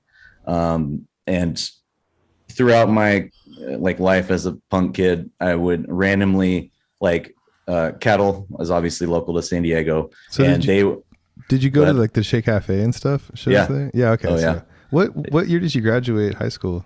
2007. Okay, cool. I was 2001, so I might have seen you at shows back in the day, man. I wouldn't be surprised. Years, yeah. I mean, the Shea Cafe in particular was like a nice convergence of scenes. Like they would, Cattle would play there, and the Locust would play there, and then it was like every other weekend there were punk shows and stuff. And so that's kind of that. I would say that venue too, in particular, kind of planted a seed in the transition to like heavier stuff. Yeah. Would you compare that to like the Pound, Casey? Well, it's small, same capacity style. It's way smaller. It's like a living room. The Parkside, maybe. Yeah, it's way small. Yeah, yeah. It's on UCSD campus, right? I'm going to the Parkside with Joseph next weekend. Oh, it's like the Parkside. I mean, me too. I'm going to be just there like too. that. You're going too? Sick. Yeah, I got a hotel. Casey, just drive up, dude. Let's go see Ontogeny. Drive up for Ontogeny. Doggone it. Maybe I can get a flight. Yeah, dude. Shout out to Nate, dude. Yeah, and Cartilage, they're playing. That's the bass player from. What's up with that band? Real quick, not to sidetrack too much, but like I saw Cartilage, they're like headlining, and I saw like the big flyer, and I'm like, I mean, it sounds like a Joseph band that might know more about it than me, but aren't they like a slam? I actually don't know about them. I know there's a female guitar player or something. It's a bass player from Continuum. Am I right about that? Or it used? I don't know. Yeah. But anyways, we'll figure it out. Joseph's doing the professor deal right now. Speaking of punk bands, do you like Rudimentary Peni? Yeah, that was. I mean, they're kind of a staple in crust punk as well. Sick. Yeah, and they're like that's them, and like I kind of correlate them with the Locust in terms of like it's like very out there. You know, I think the thing about them was the main vocalist or the vocalist and the main songwriter had schizophrenia. Nick Blinko. Yeah, supposedly, and he was just like very. It presented very heavily in his creative work, and I love Rudimentary Peni. His artwork is Tarantula Hawk was another one. Oh, I love Tarantula Hawk. Yeah, they're great. Yeah, I saw Stratford Mercenaries at the Che Cafe. That was cool. The singer from Crass. You know. Oh damn, that's sick. Really cool. And I think it was it V or whatever. She had her art there too. She was like doing like the one who did all the Crass art and stuff. Mm-hmm. That's awesome. Crazy. The singer of Crass does like I remember seeing like Josh or something post something about like how he like does like kind of like what's the Jello Biafra like speeches and stuff or spoken something. Word. Oh, cool. Spoken Nice. word. Yeah. Totally. Like in the history of I mean, I didn't know anything about it until meeting Josh and David and stuff. Like I had no idea this whole underground layer of like, I guess if like for the listeners that don't know what crust is, if I were like just an ignorant person, like it's like the black metal of the punk scene, kind of like as far as like the imagery and like all the stuff that was coming at me, I was like, as far as like me, like eating it for the first time, I was like, huh, like I didn't know this was like the darkest and most pissed. Well, maybe it's not the most pissed, but it's definitely pretty pissed. It's pretty fucking pissed. Yeah, and it's the most metal of the punks. Exactly. Yeah. And that's why it created such like a good segue for me. Exactly, because I was always going down that hole and like, oh, this is heavier than the last thing I heard. Like, let me get more of that.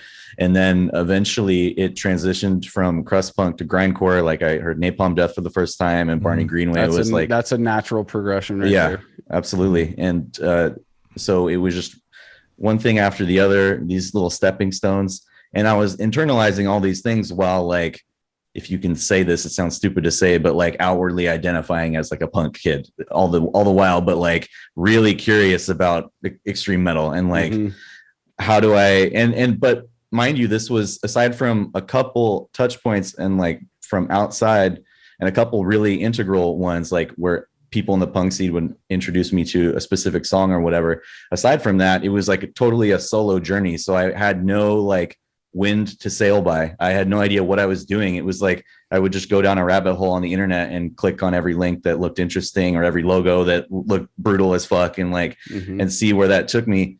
And the snow, like kind of what I was saying earlier, like a snowball, just like what's crazy. Yeah, but he didn't have the old on his own brother feeding him anything. Like actually I had that similar thing. Like I had the uncle that gave me the essential metal, and then after that it was finding my own shit until me and Dan linked up, and then we both kind of held each other's hands through the deep dive.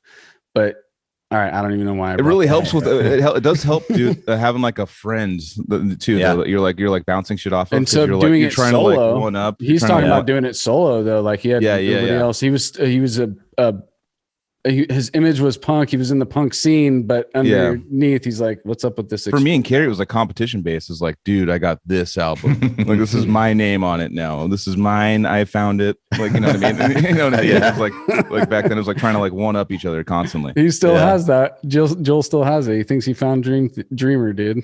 I almost said Dream Theater. I mean, I'm just gonna get him signed. It's fine. We're on Spotify now, by the way. Oh, sick. I was actually looking for it the other day, and I was like, it's not on there. What the fuck? We just put it up. Nice. Yeah, that's dope. That's the update for the week. But hell yeah, I just remember also being into punk before metal. Punk, you know, being like political or at least having some sort of like social consciousness. Mm-hmm.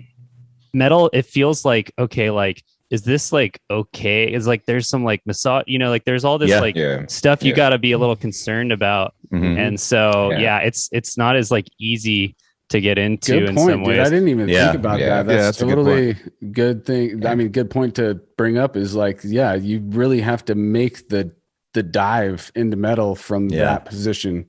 Because I was already listening to Brother Lynch and shit. I fucking love Baby Killer shit. So it's just like when I heard Baby Killer from Devourment, I was like, this is just a Brother Lynch cover, dude. Yeah. For me, it was actually Arch Enemy and having a female vocalist that was like approachable. But anyway, then the melodic stuff, and we know how it goes. But yeah, for sure. So awesome, man. Yeah, it was definitely. Yeah, it's interesting. Like that point you brought up, though. It's like, I mean, punk was definitely, especially Crust and stuff, was pretty fucking. It's anarchy, political stuff, right? That's pretty much what it is. Watch any His Hero Gone footage. There's like a few minute like talk up before he plays a song. Yeah, because he wants to make his statement. You know. Yeah. And everybody's there in fucking unison too. It's like those shows look super fun, and I mean it's just a different community, but at the same time we all come together as one in that moment. You know. And metal, it went from that to like metals. It's like fuck everything. Like, there's no like political, statement thing is like the statement is a big thing in death metal. What's the statement of death metal back in the early 90s? Let's be a horror film on TV. Yeah. I mean on record, it's just like that was their statement. They're not really it's an anti-statement almost. That's what I'm saying, like going from a statement to anti-statement, you know what I mean, like punk to death metal and stuff. That played into it. I mean, honestly, because if you think about it, like in punk, the messaging is centered in the narrative of what they're doing. Like it is about the messaging. The music, you know, for better or worse, it can be like pretty good, but like when compared to the musicianship that's presented in metal, it's like nowhere in the arena. So and that was, it's not that, you know, obviously I wasn't specifically looking to like diverge my political alignment from my music I was listening to, but it's just that I was so captivated by the musicianship, and that was something that I hadn't like previously. It was a box that wasn't checked in the music I was listening to before, and so I was just like, this is super sick. Like, and and there's there's like a Hard Times article that gets reposted every few months that I like to point to as like, it's very true, but it's just a headline that says aging punk loses the battle with comfortable clothes. And I'm like, yeah, fuck yeah. Like I'm sick of like having my pants squeezing into your jeans. Yeah, dude, wearing shitty pants every day of the week, and they're falling off my body. Hard Times crushes, dude. Yeah, dude, like so good. They're like, their headlines sometimes will just like have me like by myself. I'll just read them and start laughing like audibly. You know, like they're that funny. Yeah, I think also it's like, you know, when you listen to death metal and stuff, you have to kind of like look, like it's like when you watch a crazy horror movie, you're not like all like you watch like, you know, I don't know, some like the Exorcist, and you're not like all like, yeah, go Satan, like go devil, like or whatever. You're just watching it like art. And so like, you know, I remember like, you know, we grew up on the punk same thing, you know, and so we're like driving in the car, then David's like, yeah, but dude, you know, you like all this other stuff, the Locusts, and I've taken you to these shows, you've seen Cattle, you know, blah blah blah blah.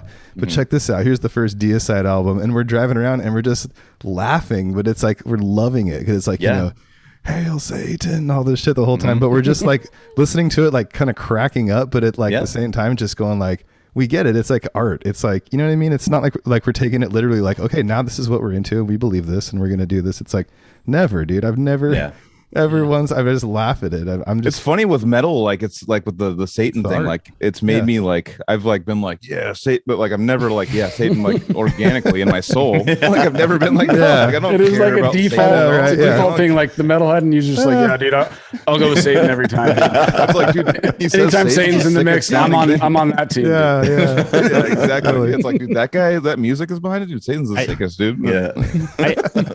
I want to press it a little further, actually, which is like coming from punk. I don't want my metal or any music to be like just pure entertainment or like just it has to mean something more than that. And so the first metal that I got into, like death metal, was like Nile, and the mythology of Nile was so deep in research, and that was something I could get into. And then Decrepit and Bill's lyrics, that was so like metaphysically interesting, and like, you know, that was so cool. And there's still like a standard that I feel like has to be hit, otherwise I'm like, yeah, it's kind of just pure entertainment. And I like appreciate the musicianship, but like the highest, and Cynic and all these bands, like the best death metal bands, tap into something that like punk doesn't really hit, where it's like kind of beyond politics, but it's more at like the center of soul or spirit or whatever. That's a good point too. And you can also compare that to against gore lyrics or whatever, you know. But I think for me, I mean Suffocation like is a kind of a band where like I remember like the lyrics were very interesting, like about like mental manipulation and this of that and religion and like, you know, all kinds of shit, and you know, fucking it becomes like a way robots of and conduit of these like masculine feelings we have, and it's like a nice way to get, you know, process them and stuff. And I now like really appreciate that. I listen to like, you know, 1% IQ Slam all the time now, so whatever. But I feel like it's like different with death metal and black metal. It's like, you know, you hear all those stories with the black metal stuff where it's like, whoa, those guys really take it seriously, dude. Like, Jesus. Well, what if you found out that? You know, what if we finally get Alex on the show and talk to him about the lyrics in Cannibal, and he's got like a deep metaphorical reason for every single song that he's written, and he actually has like deep thought in every single one of them, and he's like allegorical, like, fucking But they are, that's like art for what they do. Like it's so good, it's so well done. Like you can't get skinned to liquid or whatever it's called. You can't get that without just Cannibal being what they are the whole time they've been what they are. And like that song it needs to exist. You know, it's like if Cannibal ever got rid of the gore, it would be an upright. Yeah, you don't. Like everybody would fucking freak out. Yeah. Well, it's like we want the like pissed fucking like stabbing stuff. Like they're super stabby. They're super stabby. Cannibal's like a Hellraiser movie. Yeah, it's like a Hellraiser movie. You're not gonna like want a Hellraiser movie to come out with someone getting skinned or something, or like, you know, crazy. Yeah, my point is just coming from punk. This was the kind of shit you had to deal with. Like, exactly. This is the hurdle to get over. Yeah. Totally. Not totally. There was an extra step for you guys to get past to be able to listen to it. Yeah. Yeah, and not only that, but like there's a certain like non-zero amount of, I don't want to say animosity, but like punk's kind of chafed with metalheads. Like it's like kind of a historical, like not a cohesion, you know. So it was like, not that played all that much into my decision to like explore metal, but I was aware of it. It was at least something that I like thought of now and then before I really dove into it. But I appreciate you highlighting that, because it definitely was, all these things were factors that were at play at the time. I mean, just doing this podcast, like I've noticed that like a lot of people's avenues into metal have either been, there's two avenues. It's like either through new metal or through punk.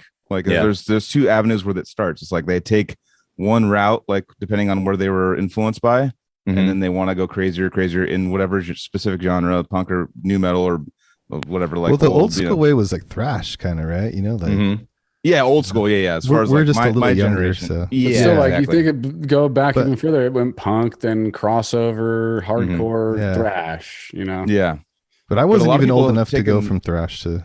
I know a lot of people that took the punk, was punk everything, and then I was now more they're punk. Casey and David and a bunch of people. Like, I know, I wonder how many times we've said punk on this episode. I think I just heard it like 7 times in the last 3 It's seconds. beginning to lose its meaning now. We're really getting to the heart of this matter. You're making me realize things about myself I didn't even know. Wow. Therapy. I thought this was about you guys, and now I'm like having this whole moment of realization. Hey man, that's what we're here for. The classic. I mean, the album is amazing. Desolate.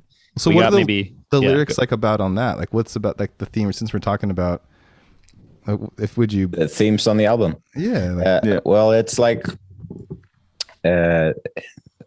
many of them are like pretty heavily like allegorically like portrayed, but like it's mostly like personal stuff. Like at least from what we've been discussing earlier, you can probably like deduce from like what sort of view of the world I was coming from while writing them. Did your illness make it in there at all? Yeah, for sure. Yeah. And like loads of other stuff as well. But it's like, but sort of like the idea of how like both the like the album cover and the theme of the lyrics would sort of play together was like to sort of set the lyrics in like a world that would be really similar to like Iceland and sort of like the rural places of the country, because like 80% or something of the country is like uninhabitable. Mm-hmm. Or is that what you uninhabited? Say? Yeah. It's like you can't live there. Like it's impossible. You can't live there. Okay. Yeah. It's like it's just Yeah, you got it right the first time. Yep. Yeah. So that was like sort of the idea to set something in that world. And I'm sorry to take it back to that, but what is the reason for that? Mostly just the terrain or the weather?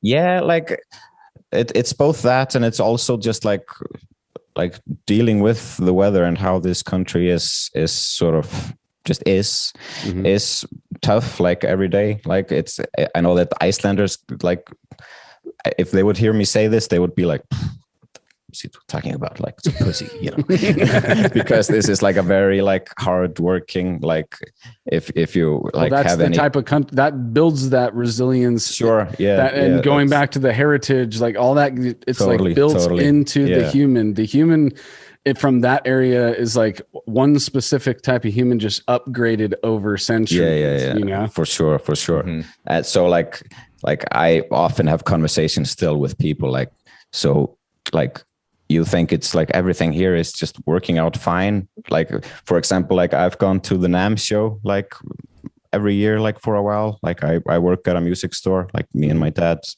opened a music store like 10 years ago or something. And I work still at that store. But every time I've come back from Cali, I've been like, what am I doing here? Like this is just insane. This doesn't make any sense. But like, I'm like totally aware of the appeal of Iceland and everything. But like, just like the communal day-to-day stuff is hard here, Mm-hmm. So like, and it gets tired, like really tired. And especially like during the winter time where it's just dark, just 24/7, and it gets in your head. Like, and no matter what, like people will tell you that it's like, yeah, you totally get used to it. You don't get used to it. It's just, it's just not like hospitable for humans. Totally, dude. I mean, you get all your vitamin D from the sun. You don't have sun, then everybody should be supplementing vitamins. They were talking about like a at the gates, like Suicide Nation, like Sweden stuff, how like foggy and like not sunny is like, it was like one of the suicide capitals of the world because there's not like sun and light, so people were like get depressed and you start getting your own, so strange we are. Totally. Go. I'm sorry. Go ahead. So the idea was mainly to like, because alongside all of my like personal problems, both like in terms of my illness and others, these issues as well is just like sort of the like the flip side of it, which is like the appeal of this country and how beautiful it is and how like enlightening it can be to like just travel and just be. Basically, like I drive to work and it's just like majestic landscape everywhere, and like some days it's like, yeah, this is pretty cool. But others is like, how am I going to like, I can't even see outside my window, like, I was talking about that. Actually, my brother is visiting right now. And like I live in a beautiful fucking area. Like people come flock here every weekend. It's flooded with hundreds of thousands of tourists that want to come see it. But I was showing him, or showing his fiance just like some of the landscapes and stuff. And I was like, yeah, I used to drive by I told them, I was like, I drive by this every time or every now and then and just don't even look. Like I'm just like I'm like it's like people get there and they're like, what the fuck is that? And I'm like, I'm just going to work. I'm like, fuck that, dude. Like I've seen it like 3,000 times. Like I'm done. You know what I mean? Like it's one of those things where you get kind of like, I think I don't know if you feel like it's more you're saying like the culture of Iceland's kind of wearing you down, but like just I was telling him, I was like, I get so like kind of like over or desensitized to just like seeing all the shit constantly. And Anthony too, like you like he lives in a beautiful fucking like one of the most beautiful places in California. But like you wake up to it every day for 30 years. It's like I still really here's the thing, dude, with my situation. Yeah, I was just thinking about all you guys, no matter where we're at, it's not gonna be this extravagant looking place to us because we're so used to it, but the people from the outside, like me going to Santa Cruz, I fucking love going to your house, dude. You got an amazing spot that you're at right now. It's the same way. So it's just like you're in this routine. But I will say that driving to work, dude, I never once don't acknowledge how beautiful the ocean is when I'm coming down Fassler to get to Highway 1. I always have to look out at the ocean while I'm driving down. Well, I acknowledge it, but like in like a fucking like a punk rock way. You know what I mean? Like I know it's there. I'm all fucking. Here's punk again, dude. Like I know it's there, but like I'm cognizant of like, you know, like, and it's I've left here twice because of it. Just like because of like, you know, I'm like, okay, like I get it. You know, like it's like I you know, I've seen it every day, and like people come here and they're like baffled by it, and like this is the most beautiful thing. But like I've seen it so many times. You're just tired of the kooks, bro. You're just tired of the kooks, dude. Fucking surfer kooks. But no, it's just just you know, it's just desensitization. But it's just one of those things that where you just, you know, you constantly see it, and you're just like, but I'm cognizant of not looking at the ocean. Like I'll sometimes not look at it because I'm in a bad mood or something. But I'm like, I know I'm not looking at it. I'm not like like that's why I even brought it up, is the fact that I'm like, I know you're that not getting any love today, Ocean. yeah. Like I know it's like don't even think about it, and I didn't turn my head, and that's like that's how dark my life is right now. Like I'm not sleeping on the couch tonight, Ocean. Like I got real problems, dude. I didn't look at the ocean today, dude. So like I not acknowledging it, you're like not acknowledging like double amount. So I like I like to watch sometimes these like flyover high definition videos of like different landscapes of like certain countries and stuff, and Greenland and Iceland, and those ones are really sick to watch. And the other day, like I like put it on, and then I had your music playing in the background as it was like flying over Iceland. I was like, oh, dude, getting a feel for the I think like that the at least like from where I'm coming from, I really like feel like there's like a cohesion to how like the music sounds and the lyrics and how the country is as well. So like it's probably hard to like pinpoint exactly, even though like the artwork and the lyrics are definitely like directly influenced from the country. But there's like, I've said this to the guys and they don't really agree with me, but like I think there's like some like thread of like correlation between just Icelandic bands in general. Like if you have like a band like Sigurós or like Björk or whatever, there's still like some similarities. It's like it's hard to maybe like say like, yeah, it's that part here, you know, 225 or something. But there's this vibe, I think, that just like continues. So that's cool, dude. Very Icelandic element, you know. So I mean, you can still tell that you love where you come from because you're tying it so deeply into your music. Oh yeah, for sure, for sure. Like, we're super lucky to be where, you know, in these beautiful places and stuff, and like you kind of lose it a little bit being from there for so long. But yeah, like every now and then, like what Anthony was saying, like you just gotta like, I mean, that's really cool too, what you're saying. Like a lot of bands kind of have a similar kind of like vibe to them, just being from this certain place. Like it's not necessarily like, you can't point out like what you're saying, like you can't point out like a certain part, but it's like it's a vibe of the music. It's kind of like almost like a language, and there are metalheads out there that can pick up on it and be like, well, I mean, like, before they even knew Ophidian and I was from Iceland, they might be like, oh, dude, they sound like they're from Iceland. But it's so cool when you hear it and you're like, hear this and you're like, what is this? And you're like, they're from Iceland. You're like, what the fuck? Like it's that's just a cool so twist. Sick. Yeah, and it's something about it. Like I hear that, like, you know, like when you hear like Swedish bands, they kind of have that sound, or like even Finnish bands, or like even, you know, like Australian band, like, you know, with Psychroptic, there's something about that sound that's just very unique to, like, it's just like, oh, they're from Tasmania. You're like, it just fits in with the whole like vibe. I mean, I love it, dude. Brazilian band or wherever, dude. Any kind. It just makes you kind of like. I feel like in your head you kind of like make it fit. Like Psychroptic is for sure. If they told me they were from like completely fucking, like Brazil or something, I'd be you'd be like, that's Brazil. So you know what I mean? Right? Yeah. So Brazilian. Are you sure? You know what I know. But that's definitely a good point because a lot of these bands like a lot of the fun part of death metal, especially like, and the cool part about doing this podcast right now is like. It's on a Saturday for us. We usually don't do a Saturday. And I was my brother's downstairs like, well, why are you guys doing Saturday instead of Thursday? I'm like, dude, we got fucking band from Iceland. And he's just all like, fuck. And I was like, I got a band from Iceland. And like, I was like, just like trying to like get like back on par and like to be like able to talk again. Cause I was like, so what do we got now? We got Germany, we got Iceland, we got Australia, Canada, Sweden, right? No.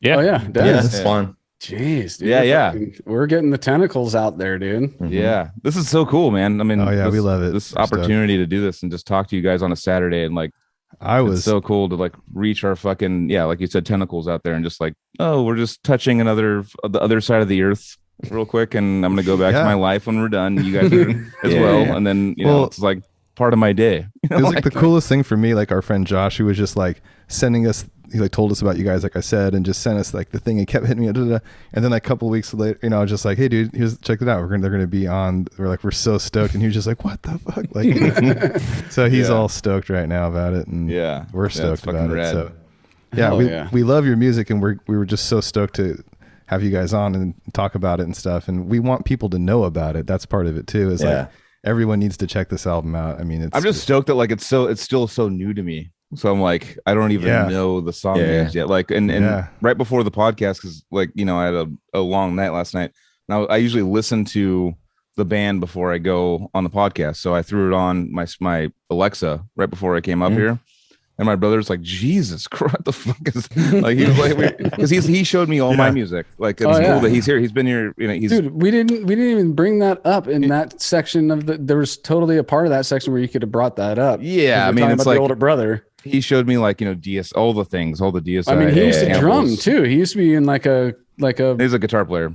Oh shit! Oh no, that was the big muscle dude. Oh, Matt. Matt's his best friend. He's the one who played for Cephalic Carnage, right? Cephalic Carnage, yeah. So like, they were like, what type of band were they sounding like when they were jamming? Well, towards the end, like, you know, he's my brother's always been like trying to find the new thing. You know what I mean? Like, he wants to do something different that no one's ever done. That's why I even got into this genre. He's you know, like the 90s, he's all, check out this new band, they're coming out, Dillinger Escape Plan and fucking Meshuggah, check this out. And I was like, I was like into my new metal phase. I'm like, what the fuck is this, like alien shit? Like, I had no idea what the fuck I was listening to.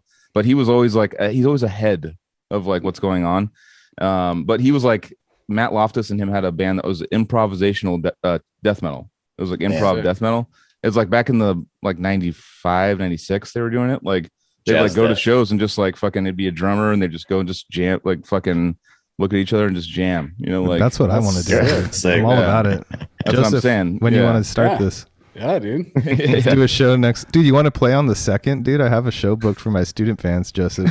You just come down to OVC and we'll just improv, dude, for Joseph shows up, he's just all like Cali death fucking footage, dude. Wait till I come back and then I'm down, you know. Oh, he's gonna be up here. I'm gonna be up there for a while. Oh yeah. Oh fuck right. Yeah. Oh shit. Next episode I'll be in Santa Cruz and for the next 10 or something. So yeah. But after that we can get weird again. I'll play sax for it for sure. Dude, that's the shit, dude.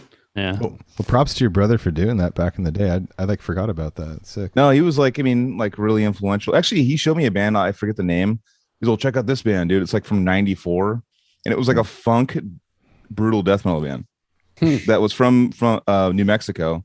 He's like, check it. It's called. I forget what it's called, but he showed it to me last night. I'm like, what the fuck is this? I've never heard anything as weird as this in my life. And they're like, yeah, they're now Laughing Dog now, which is like a relapse band.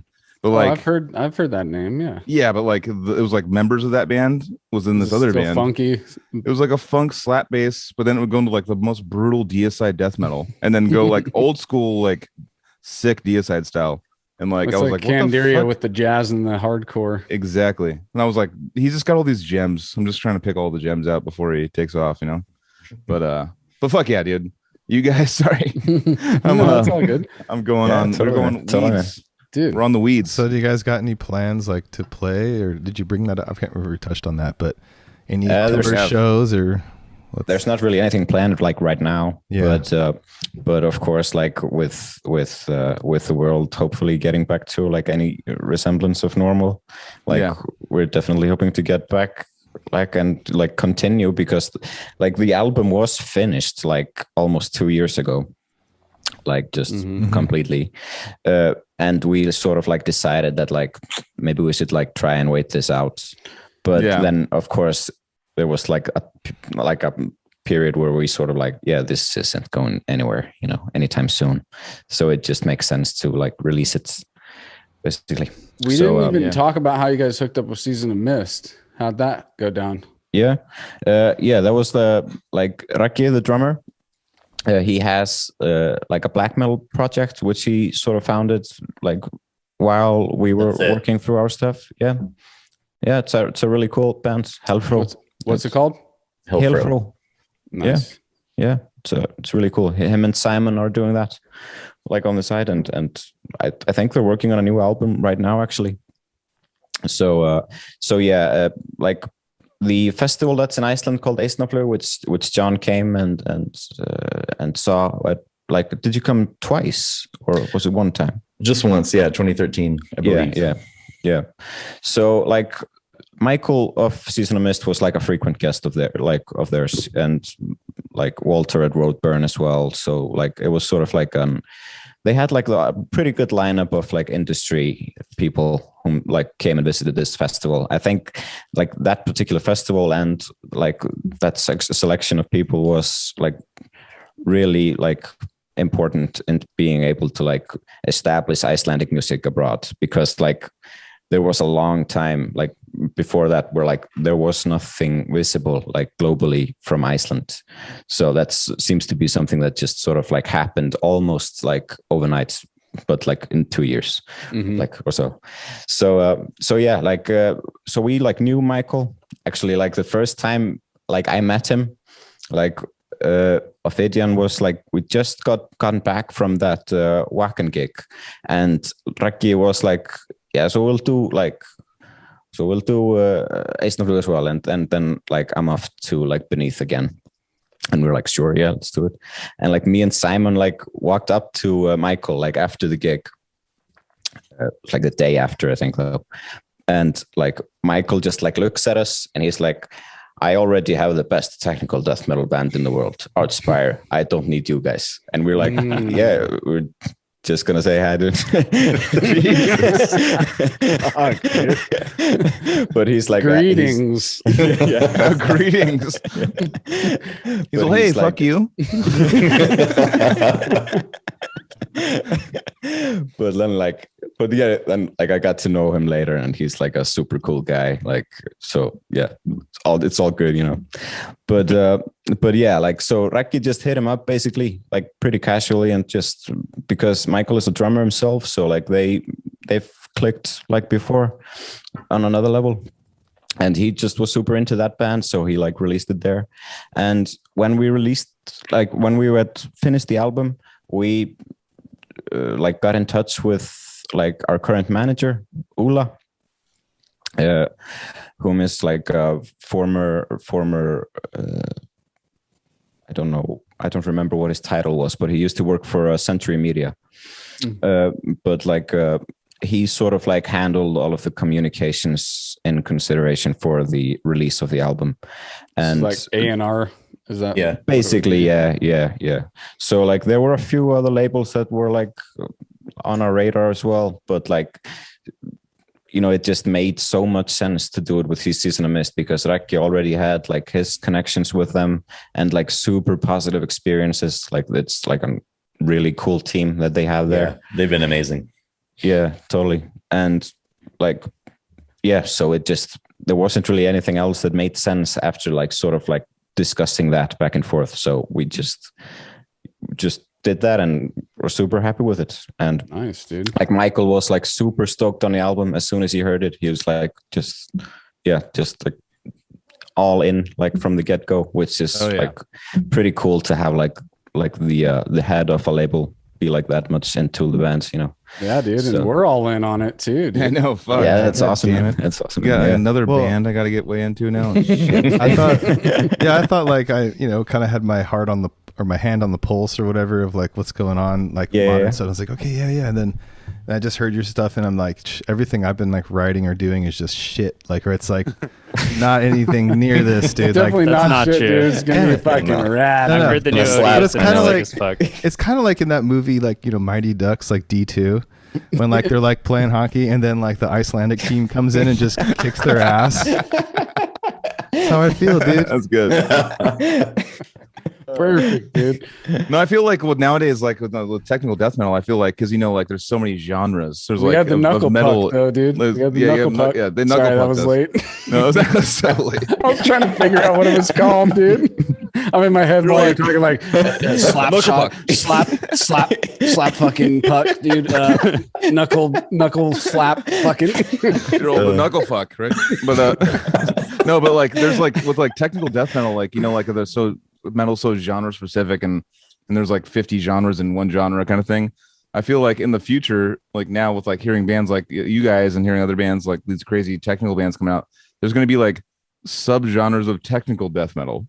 Like it's like I think there already is kind of, and there's psychedelic technical death metal or brutal technical. But I'm saying like there's going to be like other. It's like one of those like cascading like menus that like you click the little arrow and then more shit comes down. You know what I mean? Like it's going to be like like metal like flow chart. Exactly. It's like you're going to drop like technical death metal. Like here's the 15 genres in technical death metal. It's like it's like because like you guys are definitely like a unique style.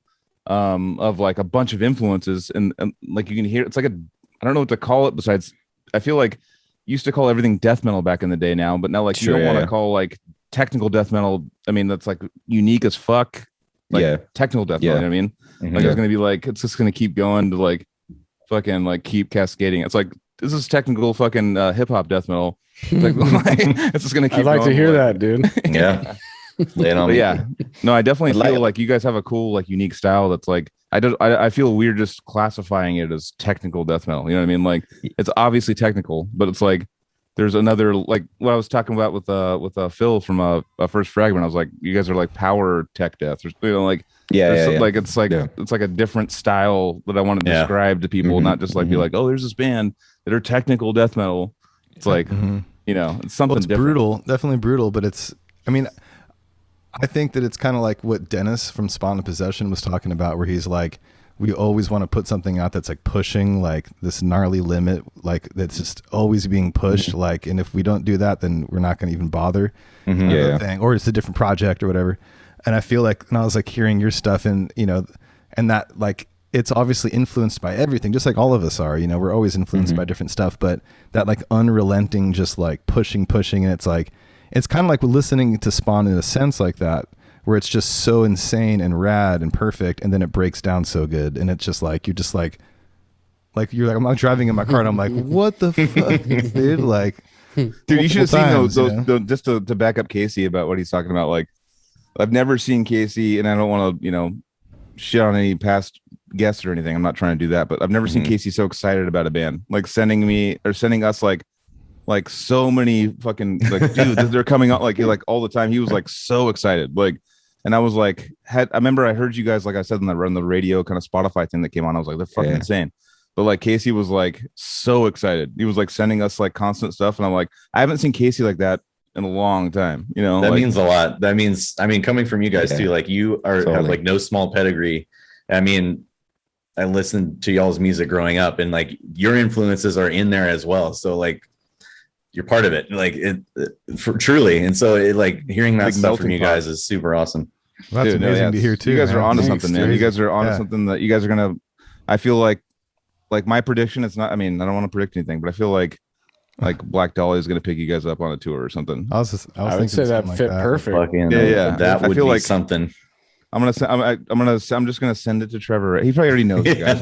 He probably has like all your like fucking posters and shirts. Like, he's a rad dude. Yeah, he really does a lot to promote the little guys, and we fucking he definitely. I think he's knew about Ophidian back during the first album. Yeah, like that's how deep he cuts it. He's I knew you.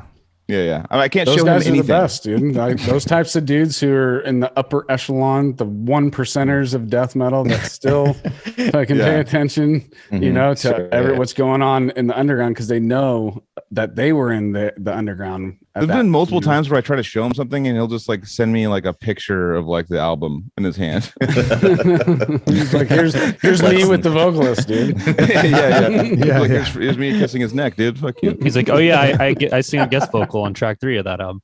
Yeah, exactly. Like Theory and Practice. Like it's so like Trevor was on a Theory and Practice song. And I'm like, Theory and Practice was like our underground gem that we had, that no one really knew about, like this technical band that like is insane and that no one knows about. And it's just all like, oh, we have a guest singer, Trevor. And I'm like, oh, of course it is. Like I can hear the first song going in my head right now, dude. Yeah. I haven't listened to it in a while. Amazing.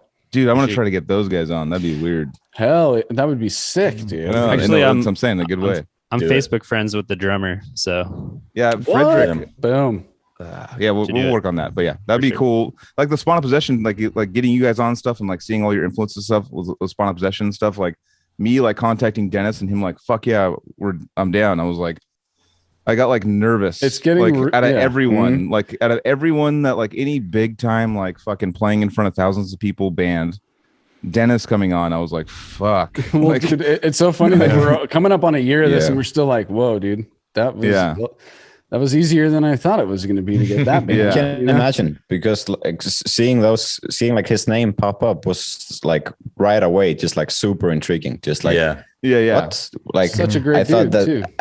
Yeah, absolutely, and like it was like almost surprising, like how like to hear him like talk about all those things like so openly, because it's like it's a band that's like so clouded in obscurity and like has all this mystique about them, because like it's just a legendary band, just like in the technical death metal world. It's just the band, at least in my opinion. It's like I know that everybody always talks about like Necrophagists and like, but like Spawn and Necrophagists. It's like those are the two. To me, those are the two. Like I would say I listen to Cabinet more though, dude. Yeah, I was gonna say like Spawn and Possession is just like, oh yeah, man, that's way better. That's my favorite death metal band. That's my favorite. If I had to pick one death metal band, that would be it. Like I still like remember so well like the first time that I heard Lash by Lash. That was like I've never been like the sort of guy that like learns an album in full by a band or something, but like I heard that song and I was like, I am pretty sure that there's no way that I could get anywhere close to this, but by learning this, I spent like dedicated hours just to learn that song, because like I listened to it and this is just crazy, like in all the best ways. Totally. It's madness, but it's like orchestrated as fuck. You know what I mean? Like, it's totally controlled madness for sure. One band that I want to bring up now that I'm I'm going to try to get them on. Remember Anata?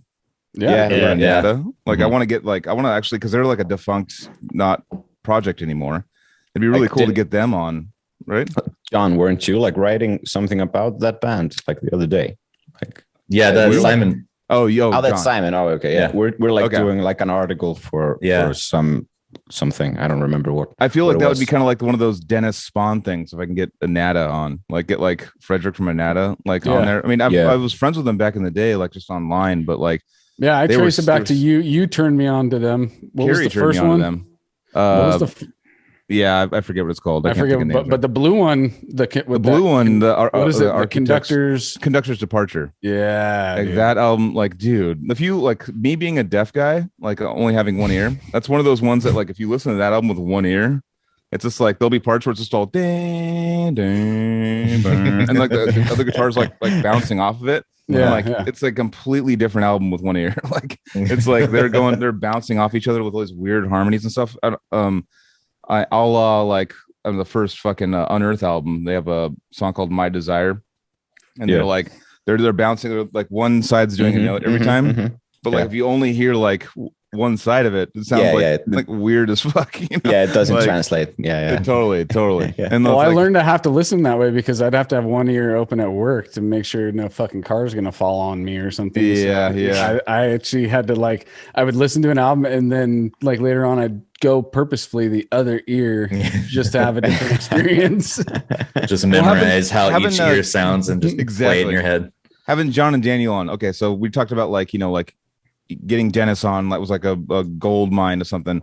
What if you guys could pick one guy in the tech that you haven't heard us do, like just some like gem, like hidden gem out there? Yeah. Like because the Anata one was like, I was like, damn, that's gonna be sick. And like, I know that would be like a big deal, big splash, but like I want like what I'm trying to think of, like what would be like the big like underground that all the tech death nerds know all about, like ourselves. Yeah, exactly. Like there are a few that like because the genre being so like obscure still, even though there are bands that have like penetrated towards like, I don't know what you say, like you know, mainstream death metal, you know. I don't know, but yeah, like Decapitated kind of thing, like starting off like super technical, going more like yeah, exactly, yeah. But there are so many who have just taken like the Spawn route, where they just like then just went on to like regular living and just and just did something totally different, just laid floors or something.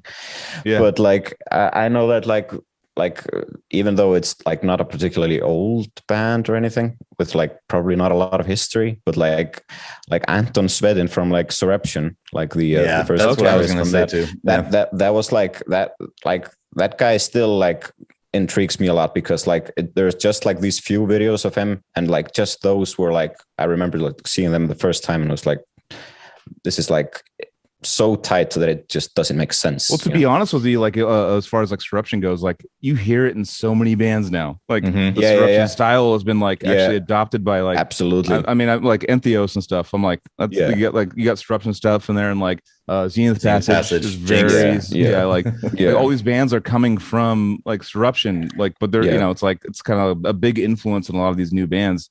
And it's like a style. It's like almost like a style change, like when Meshuggah came out and like started doing something. Like I feel like Surreption has that kind of that pause stuff. It's like a break with the double bass going kind of thing. It's like it's groovy. You have to do this to it though. Like your head has to move like this to it. You know, like it definitely like it's a different, like going back to like the different genres of technical death metal. Like that's a newer one that I feel like it's going to be a catchy one. You know what I mean? Like Surreption definitely. Surreption tech. I agree. Like and also like the new Zenith Passage song, which is of course like probably just like a Surreption worship, but it's like it's an awesome song. It's just like it was on repeat like in my car for like forever, you know. Still, Justin's very controversial dry tone that just I know. Can't fucking stop bobbing your head to it. It's we all went to me, Joseph, and Trevor and Justin and Derek went to see Between the Buried and Me in LA, and Justin walked up to me. He's like, "What do you think about the new track?" I was like, "Dude, it like tickles me, dude." Like, it's all like that's a good way to describe it. It's just like those riffs are just like there's something about those riffs though as well, because like the guys in my other band in Misère, which is like more like on the hardcore side of things. But still really heavy. Like those guys are like overall like not that much into death metal, but I showed them like the Zenith Passage song when we were in the studio the other day, and like all of them were like, "What band is this? Like this is really cool." So like it's even that style that makes you move your head differently. Like I remember like touring with Animals as Leaders, like everyone like when, because they were brand new and they were opening like before us, Animals was opening, and like and watching the crowd, like they all moved their like head a certain way. It wasn't like, it wasn't this, it was like exactly and like I was like, oh shit, you're onto something. Groove. Like, it's like groove but in a new way. Like totally it's hidden. It's a hidden groove almost, and then your body just knows what to do. Like your body goes like, all right. It's just something natural. Just has like a universal appeal. It's exactly super cool. But like you should get like you could also like, do you remember the bass player from like Spawn of Possession, like Erlend Kaspersen, which played with a million other bands as well? We toured with them. In Vile. Really? Okay. He's in Vile. He played in viol on our first tour. Odious's only full length tour. Yep. 2006. Okay. Cool. Yeah, that's amazing. He's probably the best. Would you say he's the best death metal bass player? Can we just say it out loud? He's fucking insane, dude. And like him and Forrest. So it's like a fight between him and Forrest, right? Would you say those are the two? I was talking about this last night with someone. I was like, someone brought it up to me. They're like, "Who's the best death metal bass player?" I'm like, "Fuck."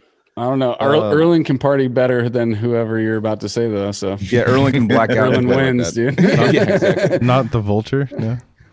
Oh, the Vulture is up Jeff there too. Can party too, dude.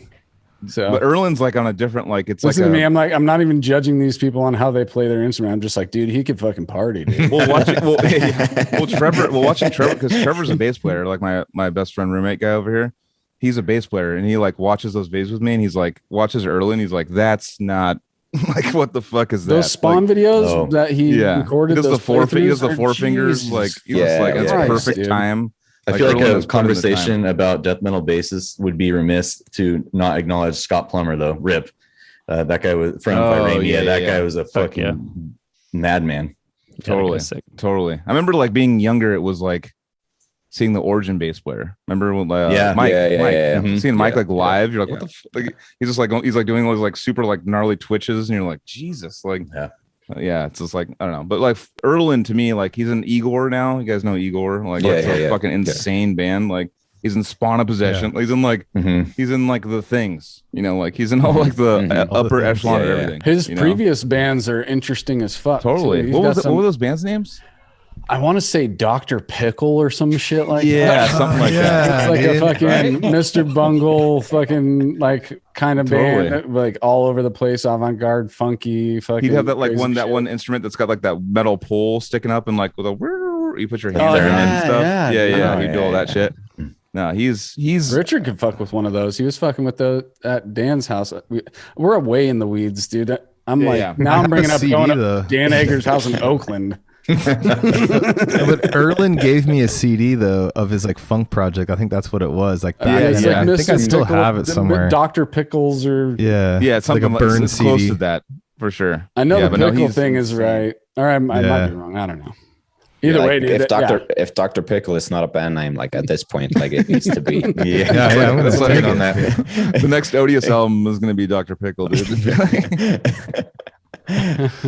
Oh man, oh man. Well, fuck yeah, guys. Should we wrap this one up? I gotta help. Yeah, you got family stuff. Yeah. I looked it up. It's not a pickle. It's Mr. Cucumber. Mr. Cucumber. But that starts off. It ends up as a pickle, though. It's not quite a pickle yet. It's pre-pickle, dude. Yeah, it's pre-pickle, dude. Mr. Pre-pickle, dude. It's post-cucumber. We could do a follow-up band. So wait, it was Mr. Cucumber? Mr. Cucumber. Totally. That shit was dope, dude. I had it on an old iPod that took a shit. You sent it to me after that tour, actually. Are any iPods still working? Mine's I've got one. You got one? Okay. Yeah, I use it on airplanes. Yeah. I think there's some. I probably already brought it up, but there's dudes that like, or chicks or whatever you call yourself. They work on iPod. There's places that you send it in and they'll do the whole deal. Yeah. Battery and stuff. Yeah. Oh, okay. And it's not that expensive, dude. I think it's less than $70. Damn. Trevor's always been like, fuck Spotify. It's all about the iPod. And that was like, I miss it, dude. I miss mine. Yeah, I had a Zune. I was a fucking weirdo. A Zune. Yeah. Jesus. Yeah. Throwback. Damn. Fuck yeah. Well, dude, cool guys. You guys are fucking rad. Fucking had so much fun with you guys, dude. So sick. Totally. Oh yeah. Thank you so much for having us. This has been. I can't wait till after this is over. I'm literally going downstairs and putting your album on. Fuck yeah, dude. Awesome, with my brother, because I heard like a few songs. I mean, I heard that one song, but then I heard a few songs right before I came up here, and I was like, "What the fuck?" And then I had to come up here like right after that. Yeah, dude. Like my brain's just like, "What the fuck was that?" Yeah, and like like I was saying, as the album goes on, it kind of like explores different things, and just it gets like there's some really heavy parts and really sick. Oh, dude, what's that one riff on that one song It's like, and he goes, and it comes in, then you all come in like, it's like one of the last song, or one of the, not the last song, but like, he's speaking Riffinese is rusty. Yeah. I'm speaking Ripponese right now. Yeah.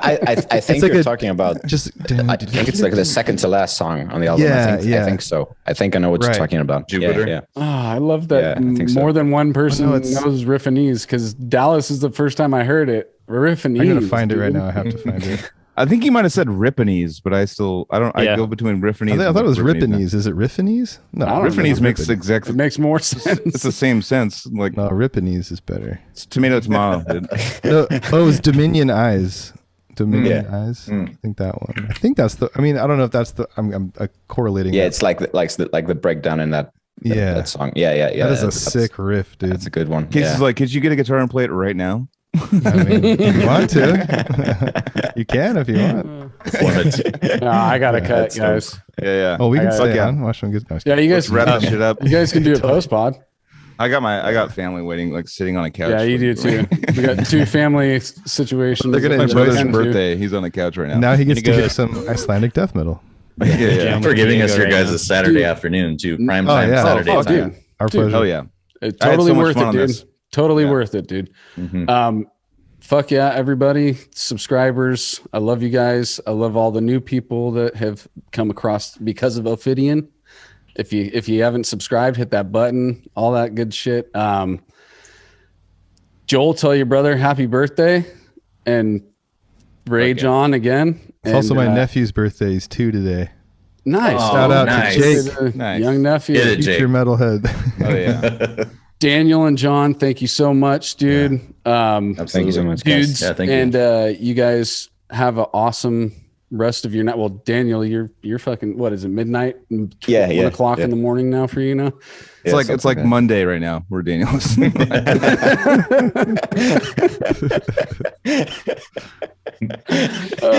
called out of work. Oh, nice, dude. Yeah. Killer.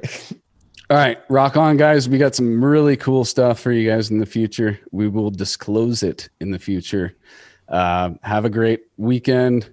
Don't puke on yourself like Joel did last night, and we'll see you next week. Friday, next week. Rock on.